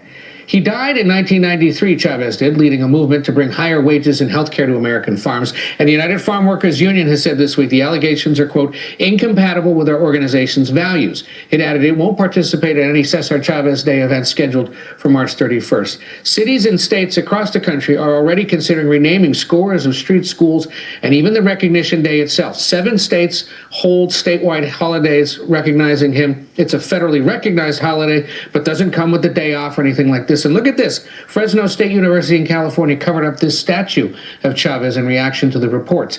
His family called the accusations deeply painful and said they wish peace and healing to the survivors. We carry our own memories of the person we knew, they added, someone whose life included work and contributions that mattered deeply to many people. Errol, giving you a sense of what this is going to look like in terms of the reaction and how you respond to it, there are dozens of schools, mostly elementary and middle schools across the country, that bear his name. You got to believe that there will be some pretty painful and protracted conversations today and in the coming days about what to do and whether or not to rename the schools. Yeah. Oh, boy. After all of those years, 60 years of keeping that a secret, that was crazy. And they took the children from her, and the children were raised by other families. That's just crazy right there in itself. Sad situation. Still want to pray for her. Still want to pray for the children and everyone who's going to be affected by this. Amen. Let's go on over to Houston, you guys. We got an investigation going on from a derailment in Houston area. This from one of you guys. That's right. We got this hot off the press. Came in the email. They said, hey, Boogotti, you ain't say nothing about the train that's been hit, that went off the rails out in Houston. And they were right. So I had to find a bigger story on it to really bring it up. Let's go, y'all. Let's get it. The National Transportation Safety Board is now investigating a major train derailment in Fort Bend County. More than 20 rail cars came off the tracks near the Richmond and Rosenberg city limits, causing a large emergency response and traffic disruptions across the area. Texas is also one of the leading states in train derailments, adding urgency to concerns about rail safety. Our Joy Addison joins us live from the scene with the very latest. Joy. Well, let's start with traffic. Now, cars are being rerouted to the emergency underpass near 2nd Street, and some access points near Rawson Road have reopened since this derailment at about 6 o'clock this morning. When it comes to the area nearest to these train tracks here on Collins Road, this intersection is still closed, and Office of Emergency Management says it will stay closed for the remainder of the day. Now, from the latest with the OEM, they say the NTSB, the National Transportation and Safety Board, is now involved and is investigating what caused a train to go off of the rails here on these tracks. They say that their most pertinent focus is the cars that were compromised and that are leaking hazardous and non-hazardous materials. NTSB has given the go-ahead for the cars that are leaking to be cleaned. As far as those other cars, they have to stay right where they are here on the tracks. And that's why this video that we got within the last hour shows a train stalled at 90 in Harlem. I have confirmed that this is the back half of this train that did not derail. It was disconnected and pushed further up the track to help with traffic flow. Response crews have identified 5 rail cars with ethanol leaks. At this time, 2 of the 5 leaking rail cars have been successfully contained. Mitigation efforts are actively underway for the remaining 3 rail cars. In addition, 1 rail car containing non-hazardous corn syrup is also leaking. These materials do not pose a danger to the public. Let's get to a traffic update. The only accessible crossing into Richmond-Rosenberg in this area remains to be Rawson Road to Old Richmond. 2nd Street is open, but we have to take turns traveling cars through from one side to the other, so it's a little bit of a process, but it is open. Now yeah, y'all, that's crazy right there. Thank you guys for sending this in. Pretty long story, you guys. If you live in Houston, I'm praying for you guys, and we hope that you're able to get to where you got to get to. And we're praying and thankful that no one got hurt in this, as well as the hazardous materials and non-hazardous materials are being contained. Thank you for sending that in. I appreciate you. Now we got to get on over to this judge who goes viral for sentencing a teen to 25 years to life for a store attack, and the family cries out, Isn't it typical? As soon as the judge gets involved and they want to say, hey, that's my baby ain't never do nothing to nobody. Well, you wasn't watching your baby, because if you was, you would have been able to see what he was doing when he was in that store. And the judge is not tolerating it. I don't think it needs to be tolerated. 25 years is a lot of time. And she said you're going to have a lot of time to think about it. Not only that, you'll be able to get out to have to enjoy some of your life. But right now, 25 is what she's giving them. Let's go. You guys double tap that screen. We staying in Texas right now because she smacked them hard. Let's go. See how this go down. Changed in such an incredibly dangerous way with young people doing what I just saw you do on that screen. I cannot imagine the fear that person had that was working in that store, that he now has, just trying to go to work, make a living, and go home. And he has 3 people come in and not just grab a little quick something and run out, but terrorize him for quite some time. Pulling him around, yanking him around, putting guns in his face, all 3 of you. I also, in addition to the PSI, get jail incident reports. And you apparently like to fight and jump people, which is what's been happening in the jail. So it makes it very difficult for me to go, oh, this is somebody that's going to get out and behave, who can follow the rules, because you can't even follow the rules in jail. And the pre-sentence report shows that you're a high risk level, which tells me that after they've looked at everything, that you don't have, unfortunately, a good likelihood of being successful if I were to put you on probation. And Mr. Coleman's right. We're tired of it. And there's got to be something done. So in cause number 25, DCCR 1759, I'm going to find that you entered your plea of guilty freely and voluntarily. I'm going to find sufficient evidence to find you guilty. And at this time, I'm going to find you guilty of aggravated robbery. I'm going to sentence you to a term of 25 years in the institutional division.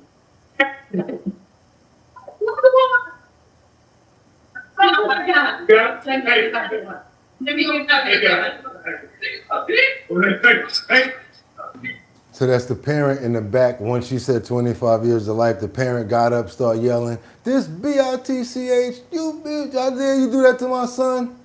No. Come on, here. I'm going to sentence you to a term of 25 years in the institutional division of the Texas Department of Corrections. You will receive credit on that sentence for any time that you've been in custody that the law gives you the right to receive. I'm handing you the trial court certification. This was not an agreement. You have some rights to appeal. I have also handed you a written admonishment regarding your ineligibility to possess a firearm or ammunition. Because of the judgment entered against you, you're ineligible under Texas law to possess a firearm or ammunition. Possession of a firearm or ammunition could lead to charges against you. You can talk to Mr. Rojas about any. 25, buddy. Moving around, doing crazy stuff like that in Texas. They don't play. I tell you, I know Texas. I used to live out in Texas. They do not play out there. They be giving you these sentences where you be like, damn, for real?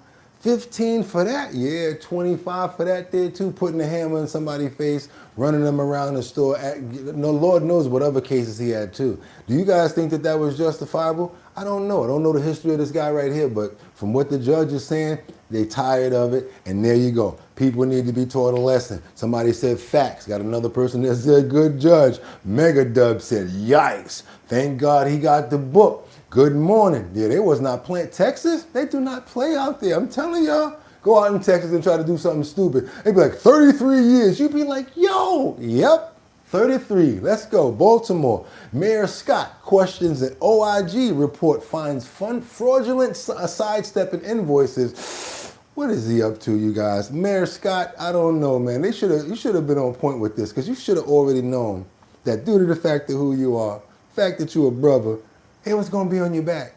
You don't get in there and start, you know what I'm saying, bro? You don't do that. You don't. See, that's why I don't want to go into office. I don't want to be looked at like Mayor Scott. I like to do business. I like to do corporate stuff. But I ain't going to go out like this dude right here. But let's not get distracted here from what folks are trying to do. They're trying to build a case to discredit something that they don't believe in. Well, today, Baltimore Mayor Brandon Scott is blasting allegations of fraud within a former city agency or program. That report, just the latest from Baltimore's Inspector General, that's shining a light on transparency concerns within City Hall. Good evening, and thank you for joining us. I'm Kai Jackson. And I'm Mary Bubala. The Inspector General's nearly 50-page report uncovering nearly $700,000 spent on the Sidestep program. All right, the IG reviewed invoices for several community-based organizations, or CBOs, implementing Sidestep on behalf of the Mayor's Office of Neighborhood Safety and Engagement. Now, the IG says she discovered receipts worth thousands of dollars less than invoices submitted for payment. In some cases, the IG labeled invoices as fraudulent. Separately, the report details a data breach of information, including names, dates of birth, and criminal charges. Many of the more than 700 identities sent by a Monzi worker to a relative's Gmail account were juveniles. The breach has led the... Why one of your workers is sending people contact information and all of their personal information to their cousin on a Gmail account? What are y'all planning on doing with that? You need to really look into your administration, Scott. Inspector General to refer the matter to law enforcement for criminal investigation. She also is not commenting further due to pending litigation with the mayor's office.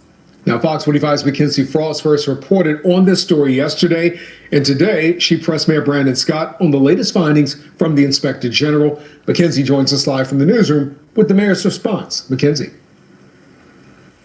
Well, Kai and Mary, the mayor says that the person who is responsible for the disclosure of those juvenile records no longer works for the city of Baltimore. But really our questions center around the issue when it comes to those fraudulent invoices the city's watchdog says that she found connected to this pilot program known as Sidestep. We have to maintain that Sidestep is no longer in place. But as we continue to dig, more questions emerge. The latest report from the Inspector General puts the now defunct pilot program Sidestep back in the spotlight. Wednesday, Mayor Brandon Scott addressed the fraud findings. Monsi in the city would be the victim here. But the Office of Inspector General has been digging into Sidestep for months. In October, Inspector General Isabel Cumming published a report detailing a lack of performance metrics, making it difficult to track Sidestep's effectiveness. When we tried to question the mayor about it, he did not answer directly. But why would this city launch a program without performance metrics in place in the first place? So I would disagree with a little bit of that. But you're talking about a pilot, and I would say to Mackenzie, we should give you some follow-up about what the intent around Sidestep was, a program that, again, has not, this is 2026. This program ended in 2024. Mayor Scott, though, the October report from the OIG said that Sidestep did not have performance metrics, though. That's what I'm asking about. I've already answered your question and told you we'll give you a follow-up, Mackenzie. According to the latest OIG report, the fraudulent invoices cost Baltimore taxpayers thousands of dollars. And the findings have been referred to law enforcement for further criminal investigation. As Cummings' probe has unfolded, she has run into roadblocks from City Hall. In January, the watchdog's office received hundreds of pages of redacted documents. My part of the job, which is to find out who got the money and whether that's legit, that's blacked out. Then she issued a subpoena for that information, which so far has gone unanswered. And of course it is. That's how they do it now. They learn from the Epstein files. All we got to do is redact it. We redact it and let them try to figure it out. Oh, man, this is crazy. I think they need to send Nick Shirley and those in the squad over there to Baltimore and see what they can find. Some kind of fraudulence going on over there, you guys. Do your boy a favor and double tap that screen and get those likes up. I really would appreciate it. Let's get on over to Minnesota now. Wait a minute. No, we don't. No, are we doing that right now? I think we did that already. Oh, asylum claim for the famous Minnesota school district says. Okay, let's get on over there and do that then. Let's get on over. We got to keep on moving forward. You got, what time is it? Oh, yeah, I see we still got time. We got this federal judge that denies asylum claims for a family of 5-year-old Liam Ramos. I don't know if we did this already, but we're going to do it again. I think so. Did we do this already? Thanks for joining us. The family of a 5-year-old boy who became a national symbol of ICE raids in Minnesota now faces deportation. Tonight, we've learned a judge denied the asylum claim of the Ramos family and their son, Liam. This is new video of Liam Ramos and his father boarding a flight in Texas after the two were held at a family detention center there in January. ICE agents detained the 5-year-old and his father in Columbia Heights, and their arrest became the focus of protests and political We did this. I'm sorry, you guys. We got to get on over to Miami. Sometimes it happened. It was in the queue again, so I'm sorry about that. What we got? Okay. We got to get on over to South Florida. Sorry about that, you guys. We got the police who have active presence across South Florida, the population of spring break. Yes, you guys, remember when you used to go to spring break? Yeah, we did that story already. Remember when you used to go to spring break? You never thought the way we do, the older people now, right? We used to always be like, I'm not going down there while them kids is down at no spring break. It's going to be too much going on. Then when I started to get old, I used to hang out in Miami, and I noticed that the regulars and the people that live out there next to this beach, they never really came out when it came to spring break. After maybe a week or so, you start to see the regulars come out. So you know what I started doing? I started waiting till then to actually go out to Miami, to South Beach, because you actually get the real experience of the real people that live there. Let's get on over to spring break right now, you guys, because I know you guys don't do it no more. It's out of our league, but there's still people that do it. Maybe it give you a flashback of the days when you used to go to Miami, Cancun, New Jersey Shore. Where did you used to go for spring break? How about that? Where you used to go? All right, so right now spring break season is in full swing. Tens of thousands flocking to South Florida to get their party on. And while things have remained calm so far, cops are increasing security measures to make sure everyone can have fun safely. Local 10's Jeff Duggar is live on Fort Lauderdale Beach with all of the details. How's it looking out there, Jeff? Hey there, guys. Well, it's looking good. In fact, if we can, we'll have our photographer, Jacob, just swing a little bit this way. There you see the mounted command making their way up Fort Lauderdale Beach Boulevard. There are a lot of cops. The weather today, come this way, the weather today was kind of a bust, but cops have been out in force after a warning went out on the gram to some high school kids. We sent Sky 10 up over Fort Lauderdale Beach for a look to see if we could spot some kids, high school kids, partying, just diehard spring breakers waiting to get into a place is what we saw from up above. On Instagram, Broward County Schools sending this message out to kids and parents. Word of a possible beach bash and the warning that says it's not a school-sanctioned event. Heavy police presence up and down the boulevard today. Well, we see it everywhere we look, so yeah. And what y'all doing out there? You know they're not supposed to be out there right now. How does that make you feel? Safer? Yeah. Definitely safe, yeah. As we were driving up, I saw a lot of cop presence, so definitely felt a lot safer here. Man, you're supposed to wait 2 more weeks before you go out there. It's for the kids right now, man. All them police out there and all that crap. We too old for that mess. Y'all already know how it is. We too old for that crap. At this point, I ain't doing the wet willies to the beach, from the beach to wet willies to the beach. I don't even think I can handle one of those drinks. My stomach would be bubbling like crazy at this point. Can't do it no more, and I admit it. But the coffee and the little spots that they have on certain places out there, oh man, the food is delicious. I can't tell you guys. The Cubano sandwiches and all of that, they really know how to cook when it comes down to Miami, because the actual real people cook the food. And it's just so delicious. You guys know what I'm talking about. If you've been down to Miami, to the beaches, to like Fort Lauderdale and different areas where the real food is at with those espresso shots, oh my God. In the morning time, I just wake up and be like, why can't I live here forever? I think that's why people move to Miami. That's right, that's why they moved there, because the weather's so beautiful and it's just such better quality of life. So get on over to Amazon, you guys. How Amazon is leaving their $1 billion USPS deal, and it's going to accelerate the post office services in the fiscal crisis. Post office is already doing bad. Amazon is now they're at the end of their contract with the post office. So once they take that money out of the post office, it's going to be pretty rough for the post office to operate the way that they've been doing, because they're going to lose a lot of monetary that was coming in from Amazon deliveries. Amazon plans to significantly reduce the volume of packages it ships through the U.S. Postal Service, according to the Wall Street Journal, and is looking to do so as its contract with the struggling government agency is set to expire this fall. Amazon wants to cut the number of packages it sends through USPS by 2/3, the Journal reported, noting Amazon disclosed the plan to the Postal Service during a bidding process for the agency's last-mile delivery service, the final step of deliveries carried out by USPS. About 15% of the packages delivered in the U.S. last year by the Postal Service came from Amazon. The contracts between the Postal Service and Amazon will expire in October and reportedly generate $6 billion per year for the agency. If Amazon's bid for the Postal Service's last-mile delivery services declined, the e-commerce titan could look to other carriers for final-mile deliveries, invest more in its own fleets, or increase its bid, the Journal reported. The USPS, a self-funded agency, reported losses of $9 billion in 2025, following a $9.5 billion loss the year before. The Postal Service cites several factors for these losses, including reductions in transportation and workers' compensation expenses, as well as increased operating revenues. Amazon, which delivered 6.7 billion packages last year, surpassed UPS and FedEx in delivery volumes last year, and is on pace to top USPS volumes by 2028. They're going to mess around and start their own logistics and just run their own stuff. That's what they've been doing since they got so much packages to deliver. And now with the USPS losing this monetary, it's going to get real bad for them. With 8.4 billion parcels. So let's say that 9 point that they already lost last year, plus whatever they lost with this contract right here.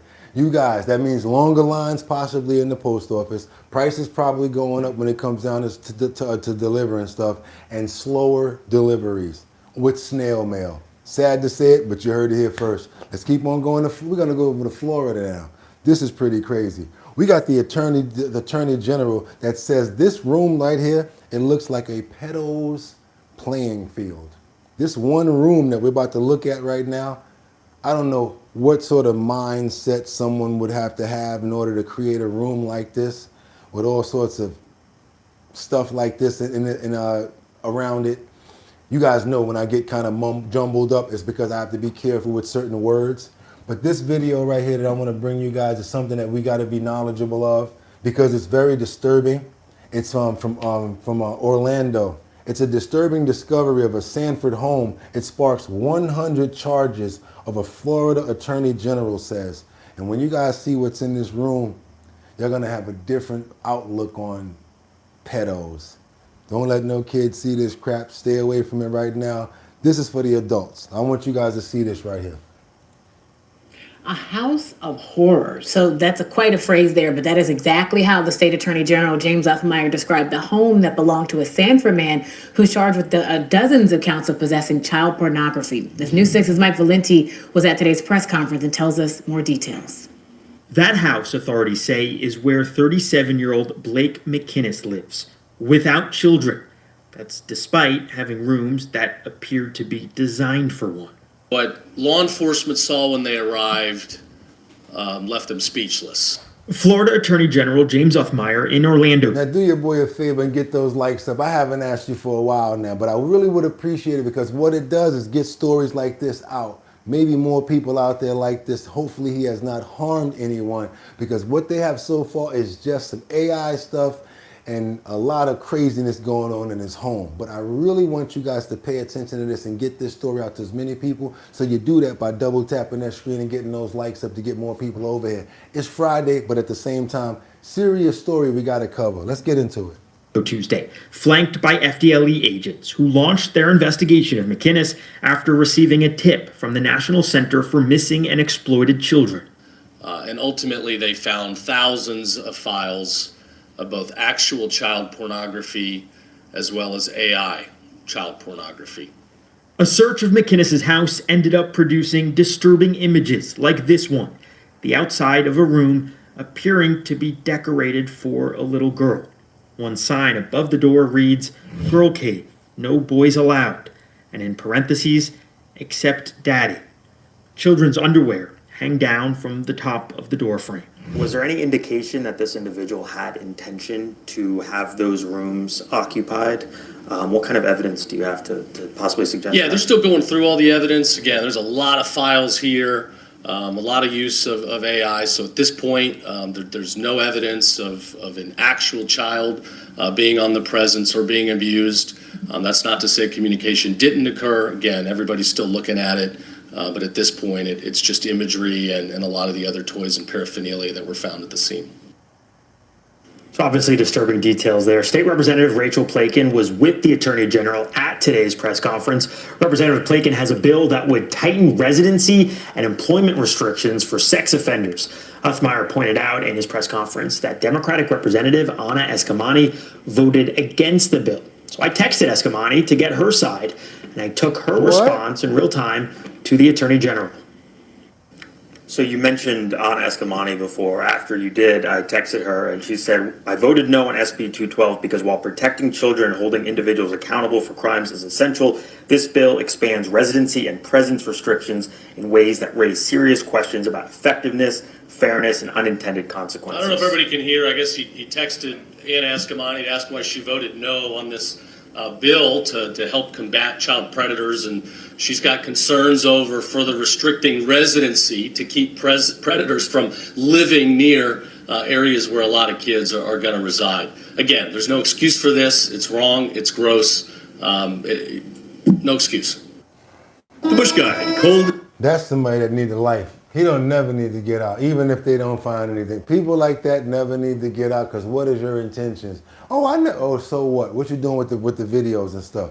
I want to pray for everybody that was affected by this, and hopefully no children come out of this has been affected by it. Hopefully this fool here, this monster gets kept in prison where he cannot harm anyone. As far as all of that child videos and stuff, I am praying that they can reverse the IP addresses and find out the sources of where this came from as well, because maybe they'd be able to find much more people if he has some sort of a network going on.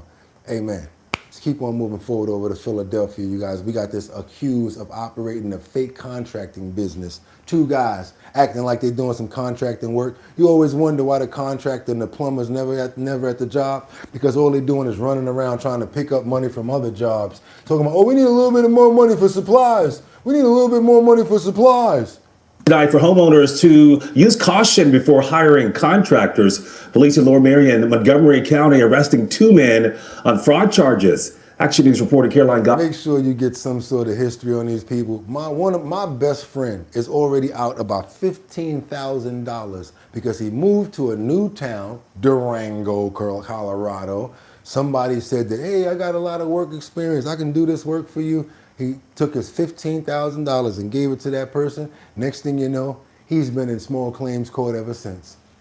Ain't do no work, and now he's like trying to get the money back from the guy, and the guy even said, sue me. Ain't that a lot? Ain't that crazy? The guy even told him to sue him. But you know what you really want to do to somebody like that, right? Duggar, following the story, she joins us from the Lower Merion Police Department.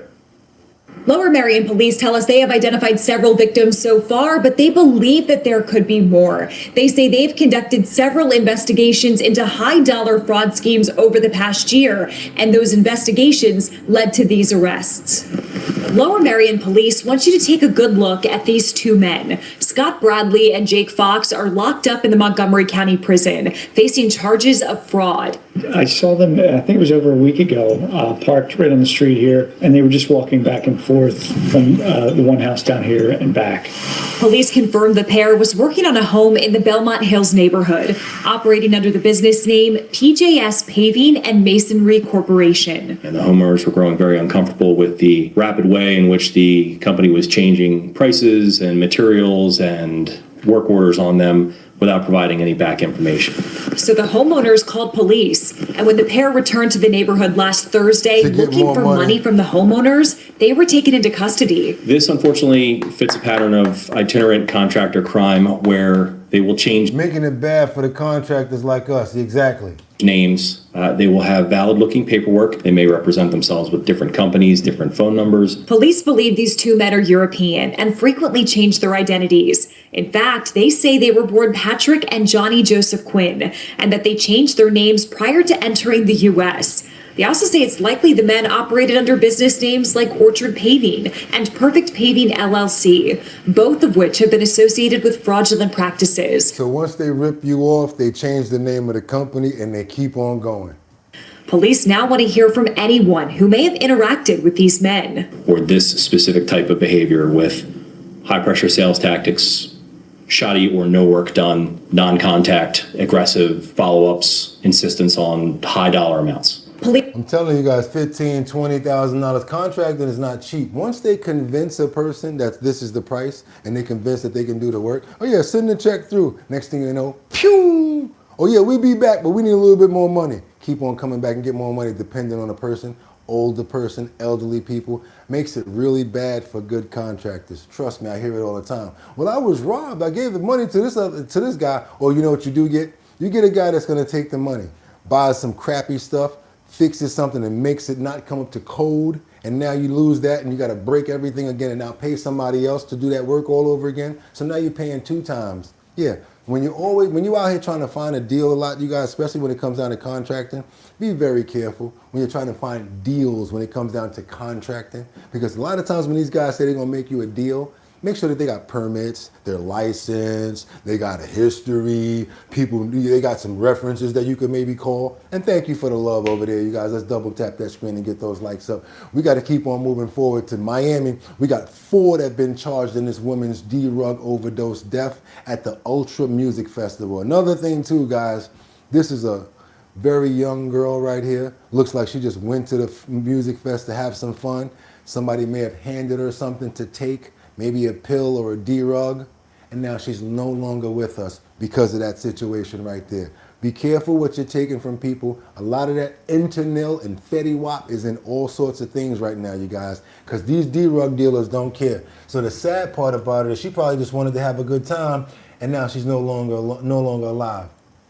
Also at 6, we begin also with the alarming arrest of 4 people in connection with the death of a 24-year-old woman who traveled to Miami for last year's Ultra Music Festival. NBC6's Amy Viteri is live in Miami with investigators, what they had to say and what happened, and the message they're sending to anyone visiting the city for one of these big events. Amy. Well, I want to have a good time. This is an investigation that took nearly a year leading to those 4 arrests. Prosecutors say that young woman died on March 31st of last year, the morning after taking an illegal drug at the popular music festival. And now they've charged the person they say sold that drug with first-degree murder.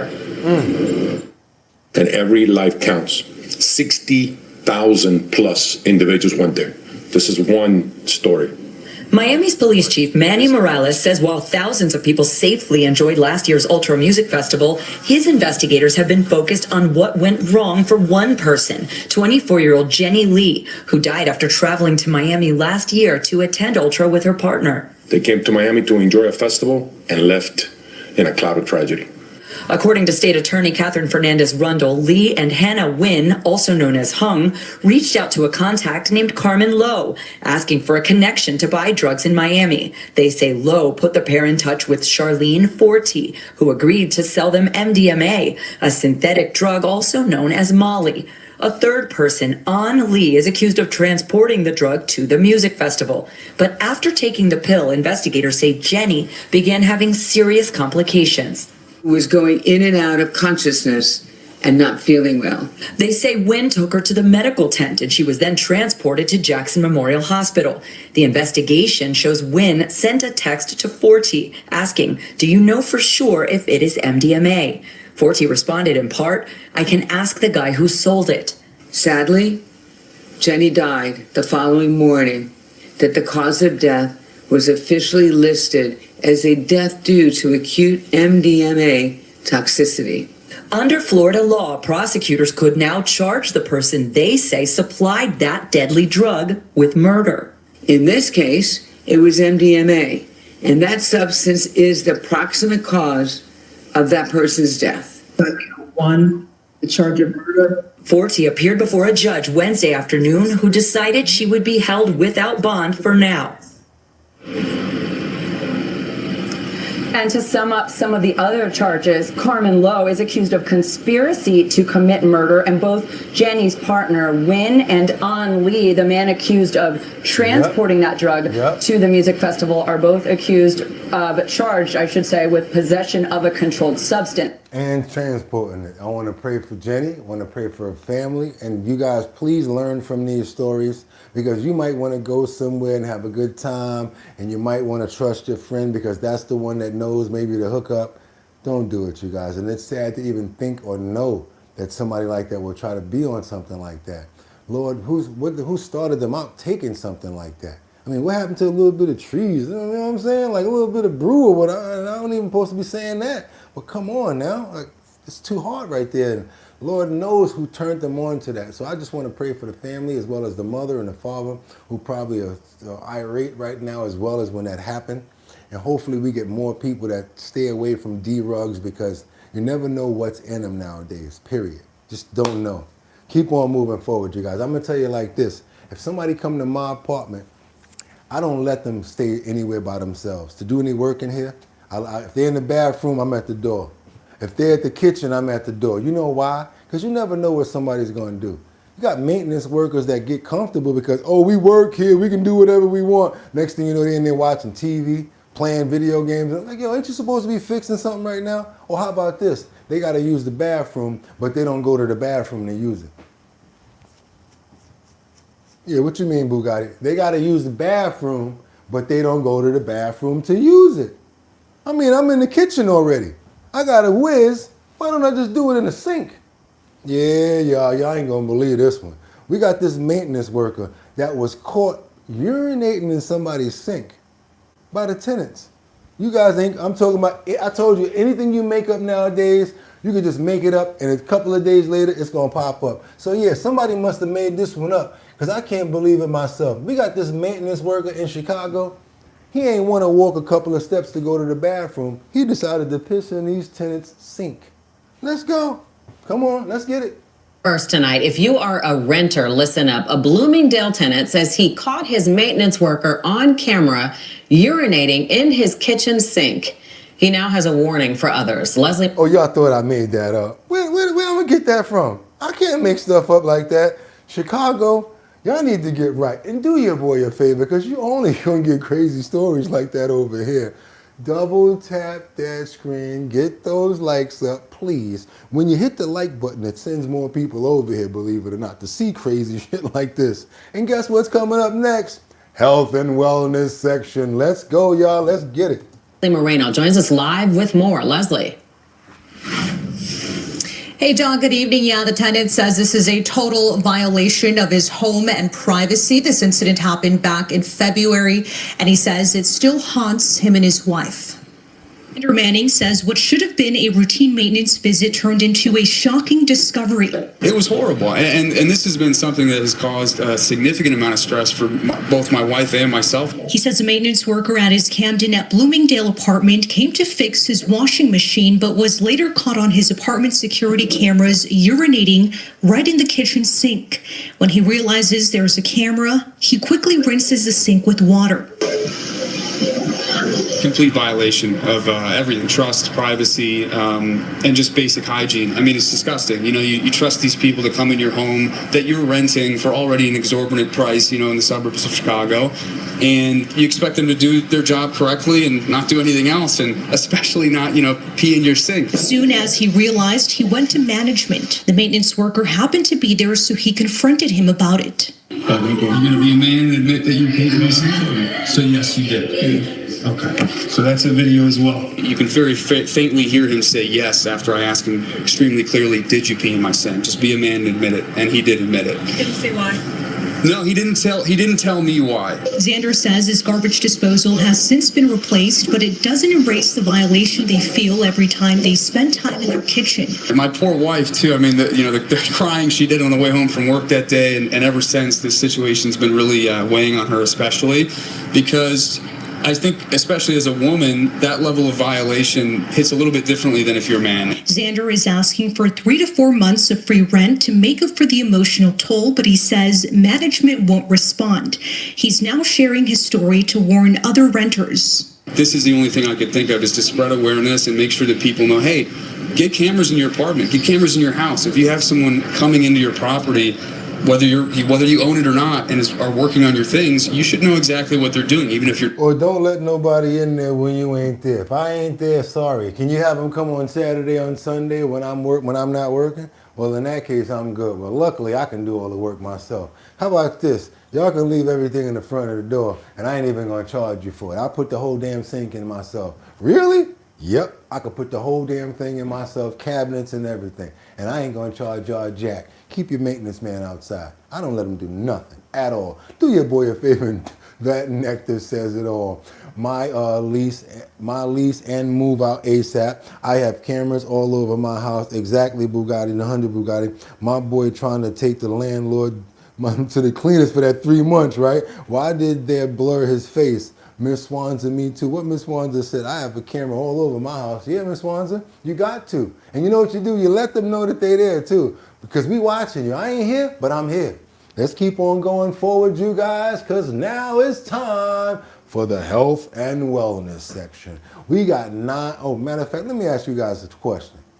I don't want to throw it off a little bit, but when you have your breakfast, what's your favorite breakfast? Do you like pancakes? Do you like waffles? Do you like cereal? Do you like eggs and hash browns and stuff like that? I like omelets. I used to love omelets myself. I used to love, give me 2 eggs fried hard. Oh, the fried hard with the, when they take the butter and they make sure that the center of the egg gets cooked. Oh man, what's your favorite breakfast? French toast, LOL. Eggs, fresh eggs. Cereal. Okay, house cleaners, I don't know about if they like to steal. You're trying to get me to say that. I like waffles, Belgian waffles. I love them. I love them damn Belgian waffles. Sausage, eggs, French toast, scrambled eggs, bacon, and hash browns. But how do you have to have them? How do you have to have them? Do you like a little bit of butter on there with a little bit of syrup, with a little bit of, let me know. You put a little bit of butter on there. Woo, you go to town on them. I see it right now, it's breakfast time too. Mouth like this right now. Mouth like this right now. Or how about just a nice piece of toast that's just toasted with a nice piece of, with a little bit of butter on there, and it's just so delicious, right, you guys? Runny eggs with toast, and you use the center with the toast. That's what I'm talking about. Yeah, that's why we love each other over here, because we eat the same. You making me hungry. Wait a minute. Frying some bacon and eggs right now. Yeah, y'all went to the kitchen on me real quick. Somebody went to the kitchen real quick. The yolk broke. Okay. Well, let me ask you a question. What about the butter? What about what you guys put on there as far as the butter and whatever like that? Do you put marinades? Fresh butter and fresh bread. Got me drooling like a mug right now. Over easy with almost crispy. Yes, Sharon. Yes. Okay. Well, what about your toast? This is what I used to do. I thought I was doing something. I'll slice a piece of the butter and I'll lift up the pancake and I'll put it in there, assuming that it's gonna melt. It never melts unless the pancake is really hot, right? But then you spread that butter on there. Oh my God, with a little butter. Then you go to honey butter. Woo! I use regular butter. Omelet's good too. Only butter, salted butter. Okay, so what kind of butters do you guys use on them eggs? On like, when you have those Belgian waffles that are just crispy right around the edges and all of the parts that's sticking up all around the edges are just real crispy. You take the butter, you can melt it and let it go in all of the holes if you want, and then hit it with the syrup, and then take yourself a nice chunk, and then, you know what I'm saying? But I want to know what kind of butter you guys use. Bonnet, blue bonnet, real butter. You're killing me. I'm doing it on purpose. I'm not even going to lie. I'm doing it to you on purpose. Salted butter. But let me know a name. Because guess what we got to get into right now? 9 fake butter brands to avoid. That's right, you guys. And it's going to be some of your favorites. I heard a couple, Kerrygold, I saw that. Hey, you might be okay with the Kerrygold. I ain't seen nothing about the Kerrygold. What else you guys got? Give me some names. What is your favorite butter? Is it, I can't believe it's not butter, or is it Parquet? Remember Parquet? Remember, somebody doing DoorDash right now. Pancakes with the 2 slabs or 3 slabs of bacon on the side. And if they got some grits, put the butter right in the middle with the salt and pepper. Woo, it's going down. No, it's going down. A little bit of hash browns. I know what I'm talking about. Be careful. Land O'Lakes, Heart Smart, Kerrygold, Margarine, Shed Spread, Country Crocker. Yeah, Land O'Lakes. I'm so glad you guys answered. Because now we got to get into 9 fake butter brands to avoid. Number 1, I can't believe it's not butter. It's an original spread and it has inflammation derivatives, and the ingredients are linked to heart disease. Ingredients that the FDA does not allow. It has solvents in it. You know what a damn solvent is? Country Crock original spread is not even butter. It has been said that it's margarine style spread, but it's really sunflower oil, corn oil, and primarily from vegetable oils. The main ingredient is soybean oil. None of these are real butters, you guys. I'm sorry to tell you. Most are heavy processed, genetically modified, and the crops that they use from the United States, from like Parquet, it's margarine, spread, alternatives. We got to get into this, right, John? We got to get into it right now. I have it in the link in the description if you guys want to see this by yourself. If you don't want to watch it now, you can, but I'm thinking that you should because we're going to have a good forum about it. 9 fake butters. Right now, let's get into it. 9 fake butter brands to avoid at all costs, and 2 that are actually worth it. Name of the website and the page, name of the page on YouTube is called Consumed. This is very important because how many times you eat something and you put butter on it? You might be defeating the purpose with the butter that you're putting on your food. If it's a delicious meal that's hearty for you and healthy, you could be messing up your whole meal by the butter. We got to get into this, you guys. Let's go. Let's get to work. Tub in your fridge looks like butter. It spreads like butter. The label even says buttery. But here's the truth they do not want you to know. Many of these spreads contain chemicals banned in Europe, hidden trans fats that damage your heart, and industrial seed oils linked to inflammation. For seniors managing blood pressure, cholesterol, or heart medications, these fake butters could be silently harming you every single morning. Today, we are exposing 9 fake butter brands you need to avoid at all costs. And at the very end, we will reveal the 2 spreads that are actually safe and worth your trust. Number 9. I can't believe it's not butter. This one has been fooling Americans for decades. But the name told you it's not butter. Itself is a marketing trick. It sounds playful. It sounds harmless. It sounds like you are getting something close to real butter without the guilt. But what you are actually getting is a chemical cocktail designed in a laboratory to mimic the taste of butter while costing the company a fraction of the price to produce. Let us talk about what is actually inside this bright yellow tub. The primary ingredients are vegetable oils, soybean oil, palm kernel oil, palm oil. These are not the healthy fats your body needs. These are highly processed industrial seed oils that have been linked to chronic inflammation throughout the body. For seniors dealing with arthritis, joint pain, or any inflammatory condition, consuming these oils daily is like pouring gasoline on a fire you are trying to put out. But it gets worse. This spread contains natural flavors. That phrase sounds innocent enough. Natural. From nature. Safe. But here's what the FDA allows under that label. Natural flavors can include chemically extracted Breakstones is good. Compounds, solvents, and preservatives that companies are I don't want anything with solvents in it. Not required to disclose. Let's get into you it, have y'all. no idea what you are actually eating. Let's get it. The label promises you something that tastes like butter. What it delivers is a processed spread with ingredients you cannot pronounce and effects you cannot see until the damage is done. For seniors on blood pressure medication, there is another hidden danger. Gotta hear this, you guys. You gotta hear this. It's very important, especially the sodium when it comes to the inflammation. You're trying to keep inflammation down to help to prevent arthritis, so your joints and your bones can move. Very important, trust me. And it's like, I love butter, but you got to be careful which ones you use because you never know what they derive of. Come on, y'all.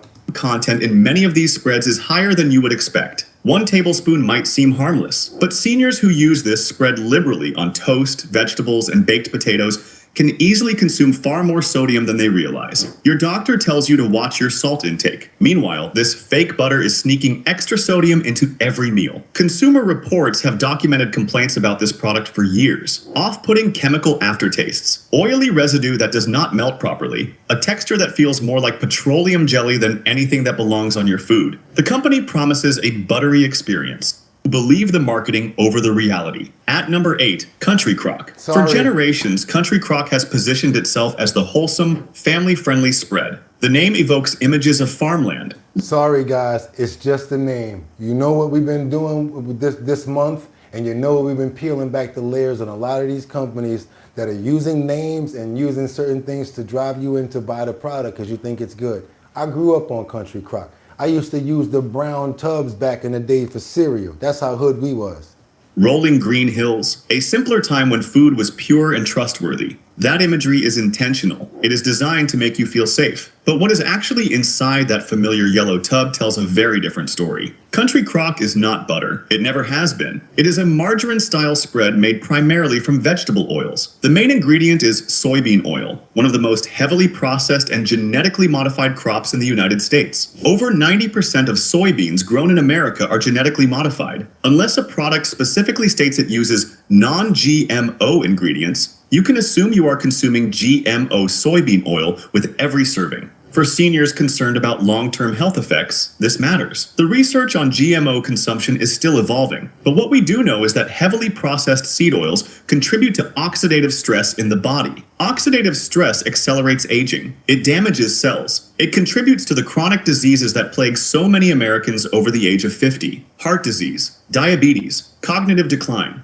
The foods you eat every day either fight these conditions or feed them. Country Crock also contains palm oil. Now, palm oil itself is not inherently dangerous, but the way it is processed and the quality of palm oil used in mass-produced spreads is concerning. Lower-grade palm oils can contain contaminants that form during high heat refining. These contaminants have been flagged by European food safety authorities as potential carcinogens. And one of your favorites?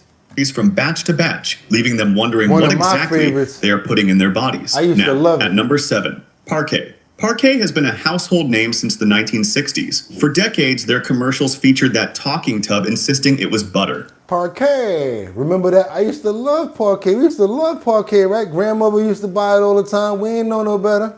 That campaign was memorable. It was clever, and it was deeply misleading, because Parquet has never been butter. It is a margarine spread made from industrial vegetable oils, and it has been quietly contributing to health problems for generations of Americans who trusted the marketing. The primary ingredient in Parquet is soybean oil. We have already discussed the problems with heavily processed soybean oil, but Parquet adds another layer of concern. For years, margarine products like Parquet contained partially hydrogenated oils. These are trans fats, the most dangerous type of fat for your cardiovascular system. Trans fats do not just raise your bad LDL cholesterol, they simultaneously lower your good HDL cholesterol. This double effect makes them uniquely harmful to heart health. The FDA has since banned partially hydrogenated oils from most food products, but traces can still exist in products labeled as containing zero trans fats. How is that possible? Because FDA regulations allow manufacturers to round down. If a serving contains less than half a gram of trans fat, the label can legally say zero. But whoa, let's go. And potentially your health. Sliding into number 6, Blue Bonnet. I've been a victim, and it's in the kitchen right now. I just found this out yesterday. I've been a victim. It's in the kitchen right now. I'm going to be honest with you. Blue Bonnet has marketed itself as the affordable, everyday spread for American families. The packaging features that cheerful blue bonnet, suggesting something wholesome and traditional. But behind that friendly image is a product loaded with problematic ingredients that seniors should be particularly cautious about. The primary ingredients in Blue Bonnet are vegetable oil blends, including soybean oil and palm oil. By now, you understand the concerns with these heavily processed industrial oils. But Blue Bonnet adds another troubling component, mono and diglycerides. These emulsifiers help maintain texture and prevent separation. But here is what the manufacturers do not want you to know. Mono and diglycerides can contain hidden trans fats that do not appear on nutrition labels. The FDA requires trans fat labeling for triglycerides, but mono and diglycerides are classified differently, allowing them to slip through the regulatory cracks. This means you could be consuming trans fats without any way of knowing from the nutrition label. For seniors carefully monitoring their heart health, this hidden source of dangerous fats is a betrayal of the trust you place in food labeling. Blue Bonnet also contains sodium benzoate as a preservative. Sodium benzoate on its own has been deemed safe by regulatory agencies. But when sodium benzoate combines with ascorbic acid, which is vitamin C, it can form benzene. Benzene is a known carcinogen. While the levels formed in food are typically low, chronic exposure over years raises legitimate concerns. You've been using this stuff for years, of course, and then you wonder why. Why do I have heart disease? Why do I have this? Why do I have that? Because of the foods that we're eating. I know a lot of people don't want to hear what I'm saying right now because, yo, why you messing with my butter? Why you messing with my food? I know. I feel the same way. But if we want to live longer, and we want to live right and comfortable and not be in pain, inflamed and all of that, we should at least know what we're putting in our bodies. Let's keep on moving forward, y'all. Many seniors take vitamin C supplements or eat vitamin C-rich foods alongside their toast and margarine. The potential interaction is something no one is warning you about. The sodium content in Blue Bonnet is significant. At around 105 milligrams per serving, it adds up quickly when used throughout the day. Seniors with kidney disease need to be especially careful. That longevity gives it an air of trustworthiness. Over 90 of the top I want you guys to 100 see this U.S. real accounting quick. firms I gotta skip trust this. Bill Yeah, I to know, I simplify know. and secure They said bill pay. That's asbestos, proven financial asbestos, infrastructure all built sorts on of over other $1 stuff could trillion actually of form in it when secure it's sitting payments. around for Visit too long. bill.com/proven for a special. This is crazy information. If it has been around this long, it must be safe, right? But longevity does not equal safety. Cigarettes were sold for generations before we understood their deadly effects. Asbestos was used in homes for decades before we discovered it caused cancer. Imperial margarine has been slowly contributing to health problems for just as long, hiding behind the shield of familiarity. Imperial is made primarily from soybean oil, but the production process for this oil involves chemical solvents. Hexane, derived from petroleum, is commonly used to extract oil from soybeans. While most hexane is removed during processing, trace amounts can remain. The long-term effects of chronic low-level hexane exposure are not fully understood. What we do know is that hexane is classified as a neurotoxin in higher doses. Do you want even trace amounts in your food? That is a question only you can answer. Imperial also contains artificial flavors and colors. The yellow color that makes it look appetizing and butter-like comes from added colorants. These artificial additives serve no nutritional purpose. They exist solely to trick your eyes into believing you are eating something natural when you are not. For seniors who have spent decades trusting familiar products, this kind of deception feels particularly personal. The saturated fat content in Imperial is lower than butter, which the company touts as a health benefit. But replacing saturated fat with processed vegetable oils is not the health win they want you to believe. Yet products like Imperial continue to market themselves based on outdated nutrition science.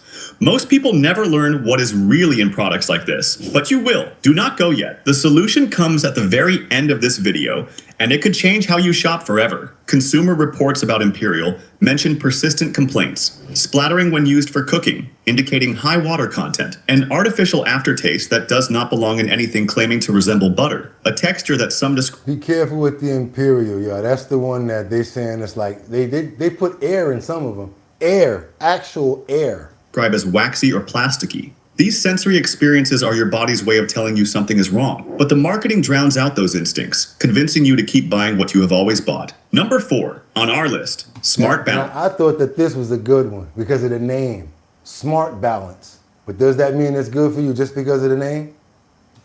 The name Smart Balance suggests intelligence, wisdom, making the right choice for your health. The marketing promises heart-healthy benefits, omega-3 fatty acids, and a spread designed specifically for people watching their cholesterol. For seniors trying to make responsible choices for their cardiovascular health, Smart Balance seems like exactly what the doctor ordered. But is it? Let us examine what is actually in this supposedly smart product. The primary ingredients are a blend of vegetable oils, canola oil, palm fruit oil, olive oil, and flaxseed oil. The combination sounds impressive. It sounds healthy, but the amounts matter, and the way these oils are processed matters even more. Canola oil, which makes up a significant portion of Smart Balance, is one of the most heavily processed oils on the market. The extraction process involves high heat, chemical solvents, and deodorizing treatments that strip away nutrients and create potentially harmful byproducts. By the time canola oil reaches your Smart Balance tub, it has been through a factory process that would make you lose your appetite if you actually saw it. The omega-3 claims deserve scrutiny as well. Smart Balance does contain some omega-3 fatty acids from flaxseed oil, but the amount per serving is minimal. You would need to consume excessive quantities of this spread to get meaningful omega-3 benefits. Meanwhile, you would also be consuming all the processed oils, additives, and sodium that come along with it. The math does not work in your favor. Smart Balance contains pea protein. This might seem like a harmless addition, but for seniors with certain digestive sensitivities, or those who have been advised to limit protein intake due to kidney issues, added proteins in unexpected products can complicate their dietary management. Manufacturing process focused on volume rather than excellence. When a company cannot deliver consistent quality, it raises questions about what else they are cutting corners on. Is it not strange how billion-dollar food companies keep having quality issues, yet their products are still on every shelf in America? The answer is that profit margins matter more than your health. Once you understand that, the labels mean nothing. Only the ingredients tell the truth. What is the worst fake butter experience you have ever had? That strange smell when you opened the tub? Drop it in the comments below. I want to hear your stories. At number 2, Fleischmann's. Fleischmann's has a name that suggests tradition and quality. So many years we thought Fleischmann's. Come on, Fleischmann's? Yep. The brand has been around since the 1860s. That is over 150 years of history. But history does not guarantee safety. And Fleischmann's spreads contain ingredients that should give every health-conscious senior pause. The primary ingredient is liquid soybean oil. We have covered the problems with industrially processed soybean oil multiple times now. The chemical extraction process, the potential for GMO contamination, the inflammatory omega-6 fatty acids that dominate these oils. Fleischmann's delivers all of these concerns in every tub, but Fleischmann's adds something else that deserves attention. PGPR, which stands for polyglycerol polyricinoleate. This is an emulsifier made from castor oil. It is used to improve texture and reduce the amount of cocoa butter needed in chocolate products, and it appears in various processed foods to maintain consistency. While the FDA considers PGPR safe, it is another synthetic additive that would never appear in real butter. Every additional chemical is another unknown variable in your body's complex system. For seniors taking multiple medications, these additives matter. Drug interactions are a serious concern for older Americans. Number one, let's go there. Let's get to number one, y'all. This is a very special Benecol, B-E-N-E-C-O-L. I never heard of it before, luckily, because of what they're about to say about it. If you guys ever heard of it before, let me know in the comments. It's called Benecol. Let's go. B-E-N-E-C-O-L. Never heard of it myself. Abuse doesn't have an expiration date, and neither does your y'all right to be getting me heard. right now. Okay, if you okay, experience get me back. sexual Come abuse, on, let's go. Benecol is marketed as more than just a spread. It is positioned as a functional food, a product that actively improves your health. The key selling point is plant stanols, compounds that can help lower cholesterol absorption. For seniors desperate to manage their cholesterol without adding another prescription to their daily routine, Benecol sounds like a miracle. But miracles rarely come in plastic tubs at the grocery store. The plant stanols in Benecol do have some clinical support for modestly reducing LDL cholesterol. Studies have shown reductions of around 10 to 14% in some participants. But here's what the marketing does not emphasize. To achieve these results, you need to consume roughly 2 grams of plant stanols daily. That requires eating multiple servings of Benecol every single day. And with each serving, you are also consuming all the other ingredients in the spread. Those other ingredients include canola oil, palm kernel oil, and water. The processing of these oils involves the same industrial methods we have discussed throughout this video. High heat. Time for some alternatives, you guys. Let's get into some alternatives that's actually good for you. Let's go. Let's get it. See something that we can actually buy for ourselves. You guys know where to get this stuff from. Good luck. Ever mentioned. Safe. Pick number 1. Miyoko's Creamery Cultured Vegan Butter. After everything we have exposed, you deserve to know what is actually worth buying. Miyoko's Creamery stands apart from every product we have discussed. This is not another processed spread hiding behind healthy marketing. This is a genuinely clean product made with ingredients you can understand and trust. Miyoko's is made from cashew cream and coconut oil. These are whole food ingredients processed minimally to create a spread that actually nourishes your body. There are no industrial seed oils, no hidden trans fats, no mysterious natural flavors concealing who knows what. The ingredient list is short enough to read in one breath, and every item on it is something you would recognize. For seniors concerned about heart health, Miyoko's delivers healthy fats without the inflammatory omega-6 overload found in soybean and canola oil spreads. Coconut oil contains medium-chain triglycerides that your body processes differently than long-chain fats. You ever hear of Melt? M-E-L-T? That's a good one too. Look at these, Miyoko and Melt. Your conditions. The company maintains transparent manufacturing practices and has built a reputation for integrity in an industry plagued by deception. When Miyoko's says their product is clean, they mean it. Independent lab tests have verified their claims. This is not marketing speak. This is accountability. Safe pick number 2, Melt Organic Butter. Melt Organic offers another genuinely safe option for seniors who want a spread they can trust. Made from a blend of virgin coconut oil, sunflower oil, and flaxseed oil, Melt delivers healthy fats in a product designed with actual nutrition in mind. What sets Melt apart is their commitment to using high oleic sunflower oil. This variety of sunflower oil is naturally high in monounsaturated fats, the same heart-healthy fats found in olive oil. Unlike the processed seed oils in most spreads, high oleic sunflower oil supports cardiovascular health rather than undermining it. The flaxseed oil in Melt provides omega-3 fatty acids in a meaningful amount. Unlike products that sprinkle in tiny quantities just to make label claims, Melt includes enough to actually benefit your omega-3 to omega-6 ratio. For seniors trying to reduce inflammation and support brain health, this matters. Melt is USDA certified organic, meaning no pesticides, no GMOs, and no synthetic additives. The virgin coconut oil is cold pressed, preserving nutrients that industrial processing would destroy. Every ingredient is chosen for quality, not just cost efficiency. Consumer reviews consistently praise Melt for its clean taste and smooth texture. It performs well in cooking, melting evenly without the splattering and separation that plague processed spreads. It spreads easily on toast without tearing the bread. It behaves like real food because it is real food. Melt is also free from palm oil, addressing environmental concerns that many conscious consumers share. The company demonstrates... Now, if we can't find them, we need to look for alternatives that have these sorts of ingredients inside of them that we can have that's possible, that's better than the other stuff that we've been eating. I'm throwing all that other crap out my kitchen just for knowing what's going on. Why? I've been dealing with a little bit of inflammation, but when I cut out certain things like sugar and certain other things, the inflammation is starting to subside now and go away. Seems like the more inflammatory promoting foods that I eliminate, the better my body is starting to feel. So I just want to share that with you guys. That you can create a quality spread without contributing to deforestation or relying on ingredients with questionable supply chains. And it does not just have to be with our butter. It has to be with everything that we consume in our bodies, you guys. We got to be more diligent and diligent about looking at the ingredients and stuff. And don't be scared to use the smartphone. It don't make sense to be a person with a smartphone and not Google and stuff.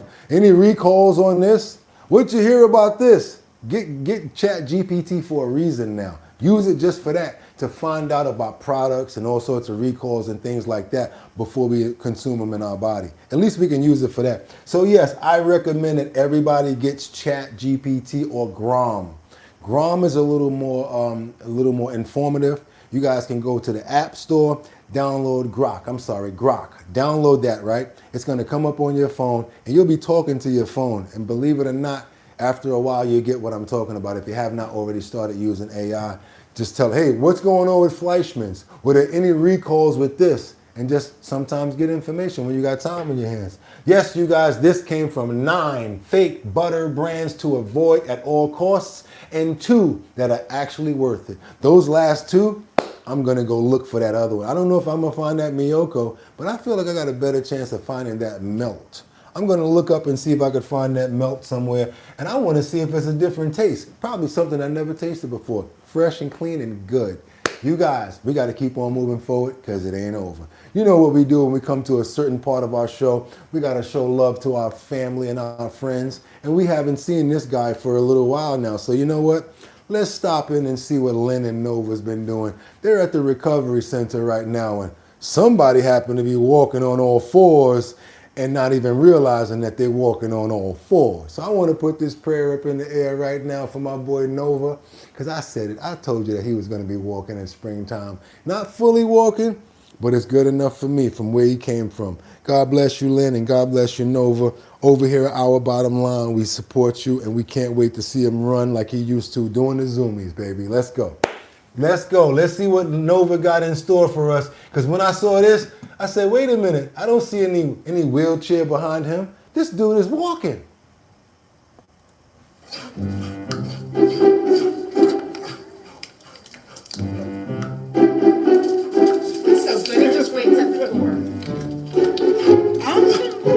Because he's excited to go to therapy, he's not even realizing. He's still doing a little bit of dragging, but I see a lot potential right here. You see that, right? And he looks so happy, right? Don't he look happy? He's all laughing and smiling.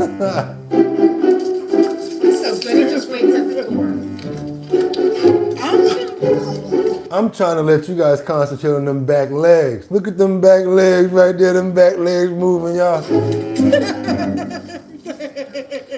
Yeah, but even the doctors and the therapists, they so pleased with his progress. They're like, yeah, but we don't even got to put him on the shock no more. He don't even got to do that no more. He don't got to do the what's that? The acupuncture. He's not doing the acupuncture anymore. He's only doing the therapy now in the water. You see that right there? Look, he's come so far, right? He's a beautiful, and he's smiling and so happy, right? Look at that. I was so afraid, but me too. I was in here crying like a punk. Sent all that money to them like, yo, I don't even know what's going on. I sent them whatever I had. Like, I think y'all gave me $250 and I sent another $250. Whatever. It's still been sending money because that's our family. We want them to come together. And I'm so glad that they have a real good team when it comes down to his rehab, you guys. I got to be honest with you. And I told you, I love dogs. There was something about Nova. I was like, nah. When I saw her cry that first day and she was like, Nova couldn't use his back legs, I was like, oh, hell no, we in this together. And look at that, you guys. After about 5 months, he's already doing this thing. I'm telling you, if not springtime, somewhere around the end of the summer, he'll be just walking on his own. And I want to keep on praying for Nova. I want to pray for Lynn because I want to tell you guys, when I talk about love, that's the power that I'm talking about right there. That is a powerful woman right there when it comes down to love for that animal right there, for that son of hers, because she loved that dog and he know it. And that's why he smiled all the time. If you had a mommy like that laughed like that, you want to smile too, right? It's just a fun, joyous spirit and a good person. So Lynn and Nova, we want to show you so much love and we want to pray for you and we want to pray that you guys keep going at it. We want to pray for the therapist. Everybody there that's showing support to Nova, we love you so much, and we're so thankful that he's walking. Somebody said, I was worried about him, but his legs, I thought it was just me. Amen, you guys. Let's keep on moving forward. This is another one we got right here with these animal activists that rescued them beagles from that facility the other day. I'm all for this. I'm all for it. You got a mill going on and you got beagles all locked in there and nobody around there taking care of them or nothing like that. Oh yeah, we need to break in here and get these beagles out of here. We saw this the other day, what was going on, but now we got some follow-ups. Well, dogs used in animal testing safe tonight after animal advocates make dogs used in animal testing. Are you crazy? Illegal moves to rescue them. The group busting in the doors of a facility in Wisconsin with the help of an Ann Arbor man who was arrested during all of it. Fox News' Jessica Duke. And don't even care. Tell the truth. I wouldn't even care. Yeah, lock me up, whatever. Got the dogs? Cool. I can deal with this. Sat down with him and is here to explain what happened. Jess. Yeah, hi, Ru. I mean, look at them. They can't even lay down. They got them on a 4-sided gate so that when they doodle or they pee, it just go on the ground and they just wash it up. This is disgusting. You can imagine what this thing smelled like and what they were living in. I'm so glad that they got these dogs out of here. He tells me the animal activists had to act because no one else would. He's referring to the 2,000 beagles bred and sold for animal testing at a massive facility near Madison, Wisconsin. And this place apparently has a dark past of animal abuse. They are just in there, just barking and crying and howling the whole time. From outside the building, it just sounds horrible. Video inside a large Wisconsin breeding facility for beagles used in animal testing. About 2,000 animals kept there.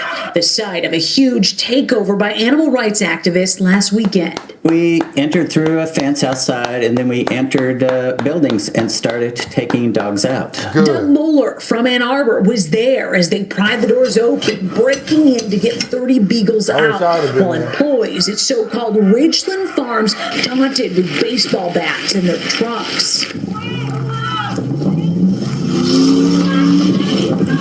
In minutes, sheriff's deputies showed up just outside Madison, Wisconsin, and started cuffing activists, including Doug here in his mugshot. Even a former Baywatch TV star was arrested out there. It was, long, hard, physically exhausting, emotionally exhausting. The facility is accused of horrible abuses, 311 counts to be exact, including not using anesthesia to perform painful medical procedures on the dogs. The facility forfeited their license to breed in July, but Doug says the animals need it out now. Beagles are pretty docile animals by nature. That's why they use them for this sort of testing, because you can abuse a beagle and they'll just love you 5 minutes later. 24 beagles are with an undisclosed rescue. Police have the rest. It's unclear their fate. The real point is that we need the public to put pressure on them to release the rest of the dogs.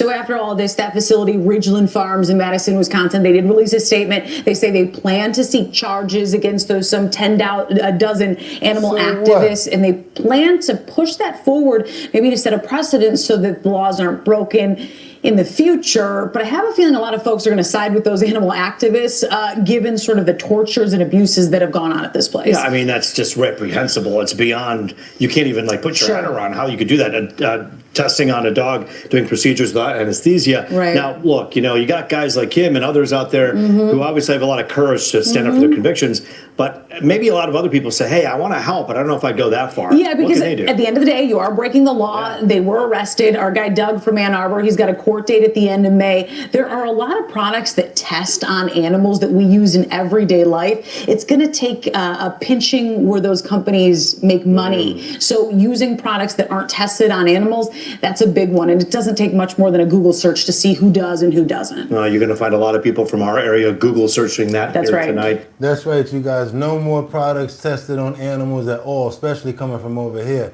And anything that we can find out where we can get together and use our numbers as support, that's what we're doing over here. I'm going to ask you guys for email addresses or something like that possibly. I'm going to be like, look, I'm going to put a post up in the post notification area. It might be where we just say, copy, paste this post and send it from your email address, because the power of numbers is very serious, you guys. And we got a lot of numbers here. That's why I always tell you guys to hit the like button. Please subscribe to the channel. Please become a member, because if you do, we have a lot of membership things that go along here with activism, taking care of dogs, and a lot more coming up, because ultimately we're going to be a shelter as well. And hopefully one day, after we do a lot of work with the animals, our shelter will wind up empty. You know what I mean by that, right? It'll be great to have empty shelters everywhere, and that means dogs have homes and animals have somewhere to stay. With that being said, you guys, y'all know what's coming up, right? Do your boy a favor. If y'all trying to promote a business or something like that, y'all know what y'all got to do. Send over your promos to me in a 1080 by 1080 size frame. I'm going to put them up in the post notification area. Also, I don't know if you guys know it, well, we got some good merch that we got right now. We got the Our Bottom Line decal. You can get that on the, right up under me right there. Or you can go get the Our Bottom Line keychain and rock out like Teddy did. If you guys have the keychain or the decal, do me a favor, please. Can you send me the pictures in to bridgethisllc@gmail.com? That's right. You can be like Teddy and you can be like others and send in your photos with your Our Bottom Line decal or your keychain and do that. All you got to do is go to the website. I think the keychain is about $2.99, $3.99. Other places like $16. We don't get down like that. And the sticker, I think that's about $2.99 as well, the decal. So yes, you guys, you can be a family member for under like 15 bucks. All you got to do, go right there, be under me right there, hit that link, pick up a few decals and support the show. That supports the show as well. Also, get a keychain. Also, when you finish with the keychain, when you get the keychain, make sure you guys take a photo with it, because we put it up in the post notification area. And what else we doing with the post notification area? If you guys are trying to get your business out there, trying to get some promotions going, all you got to do is send your promo over to us the same way that these other guys are doing. We'll put it up in the post notification area so everybody can see what you got going on. I'm about to put my promo up there because we're about to start doing the Show Your Talent search. That's right. That's the talent search that we're doing in Manhattan, Bronx, Brooklyn, Queens, and Staten Island, you guys, and also letting people come on here. What's the talent show about? We want to see your talent. Oh, just singing and dancing? No, Boogotti. Talent is talent, y'all. That no matter what it is, a backflip, something that you can do that nobody else can do, and if you win, boom, you can make 250 bucks. And after we get 5 people together and 1 person from online, they're all going to compete for $1,000. That's the Show Your Talent search.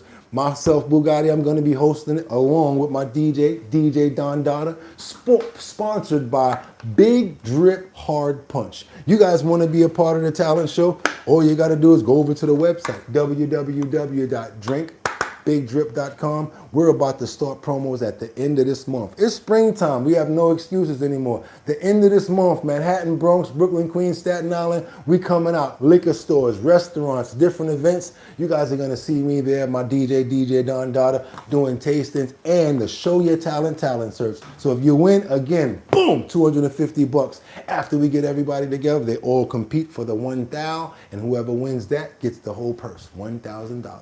Sponsored by Big Drip Hard Punch. You guys, it's Friday, boom, boom, boom. Friday night, doom. I should keep my suit on. Oh, they jumping and go out tonight, right? I'm still celebrating a birthday. That's right, you guys. It was Tuesday, but I'm still celebrating because it's the weekend. So I might go out and hang out tonight after I pull the show, put that thumbnail up and see what we got lined up for tomorrow. But you know what we got to do before I get up out of here, right? We can't put the cart before the horse. We got to pray for love. We want to pray for happiness. We want to pray for strength. We want to pray for good health. We want to pray for community. And every single person that's here got to get up out of here with those prayers before we do that. So who are we praying for right now? Turbo. I see you, Turbo. Miss Swanza. What's that? Turbottom. Who else we got up in here? Still, you rocking with me, Liberty, for the long run. Thank you for hanging in. Liberty and Justice. We got Batty Lynn up in the building with Lorenzo Anderson, Ad Rains, Mary Tanner. Luigi, how you doing, brother? I tapped you in on a prayer. Knew you'd be here after a while. Who that? Gorilla Meeting, Brandon. Okay, Faye Fadi. Cinnamon Be Real 76 for always chiming in. There you go, everybody. 55 Coffee House, Lisa Roy, Batty Lynn, Liberty and Justice Collective. Been making yourself known around here. David Cox, how you doing? Kia Godiva B, Max, Grilla Bean, Jeffrey Spilker. Also got Batty Lynn in the building. Zion, hey Zion, how you doing? Zion's Choice, Winter Rising, how you doing? Kia Gold, Good Vibes, Cinnamon, Ad Rains, how you doing, Ad Rains? We prayed for your mom and your family, by the way. Mike Wilkins, who else we got up in here? Who else we got? Batty Lynn, thank you for always holding me down, girl. Thank you so much. Miss Swanza, Shannon, Jay Wood, Mary Tanner, Lorenzo, Mega Dub. How you doing, my brother? 98 Dog 2004. Teddy Marcel. Yeah, you see that picture? I put that picture up there, right? Teddy like, what's up, y'all? How y'all doing? Hey, ladies, I got the key over here. I saw that, Teddy. What's up, my brother? Praying for you and for Faith Favela. James Priest, Fat Boy OG, Liberty and Justice, Shamo. Who's that? Sham God, Shadow. Thank you so much, ELD brother. Collective, Batty Lynn, Sour, Ad Rains, Teddy, Addy. Who else? We got Jay Woods in the building. And you know how we do it, you guys. Thank you so much for coming in. And we're going to say amen. You guys, tomorrow, Saturday, one of my favorite days too. Why? Because we do the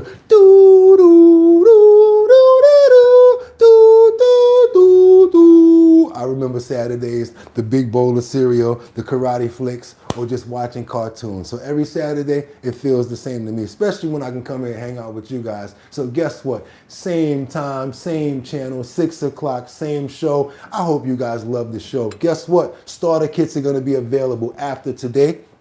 The starter kits are already put together. That's right. These are the hanging starter kits. That's the one that comes with the decal, as well as the keychain. And yes, this is the hanging starter kit that I told you guys about yesterday. Inside of here, you got 2 different sorts of herbs. You got your plant food as well. So that's right, you guys. These are going to be going up on the website today, as well as available in the merch section. I'm going to try to put these very low at maybe like 16, 17 bucks. Try to keep them under 20 bucks when it comes down to shipping. My main goal with this is to see stuff growing. I want to see us grow from here as well as here and in here as well. Because hopefully we'll be able to teach other people to be self-sufficient and not deal with all of this crap that they're trying to feed us. We're not just doing the health and wellness section for no reason. We're not just doing this to talk to ourselves. We're doing it for a reason. I want to see something sprout. The same way you guys are sending those pictures in with the keychains. After we get this going, I want to see sprouts. I want to see whatever starts to come out. I want to see leafing. I want to see fruiting. I want to see it all. That's right, you guys. The community, we grow together, not just here, but here as well. It's your boy BOOGOTTINYC, and like I always tell you, you could have went anywhere. Fact of the matter that you came here to chill with me for about 2 hours plus. I appreciate you. And I hope you guys appreciate me too, and you got enough content for yourselves today, because we went through a lot. And with that being said, it could have went anywhere. Fact of the matter that you came here to chill with me, I appreciate you. Saturday morning, same place, 6 o'clock, our bottom line. Get 'em! Peace.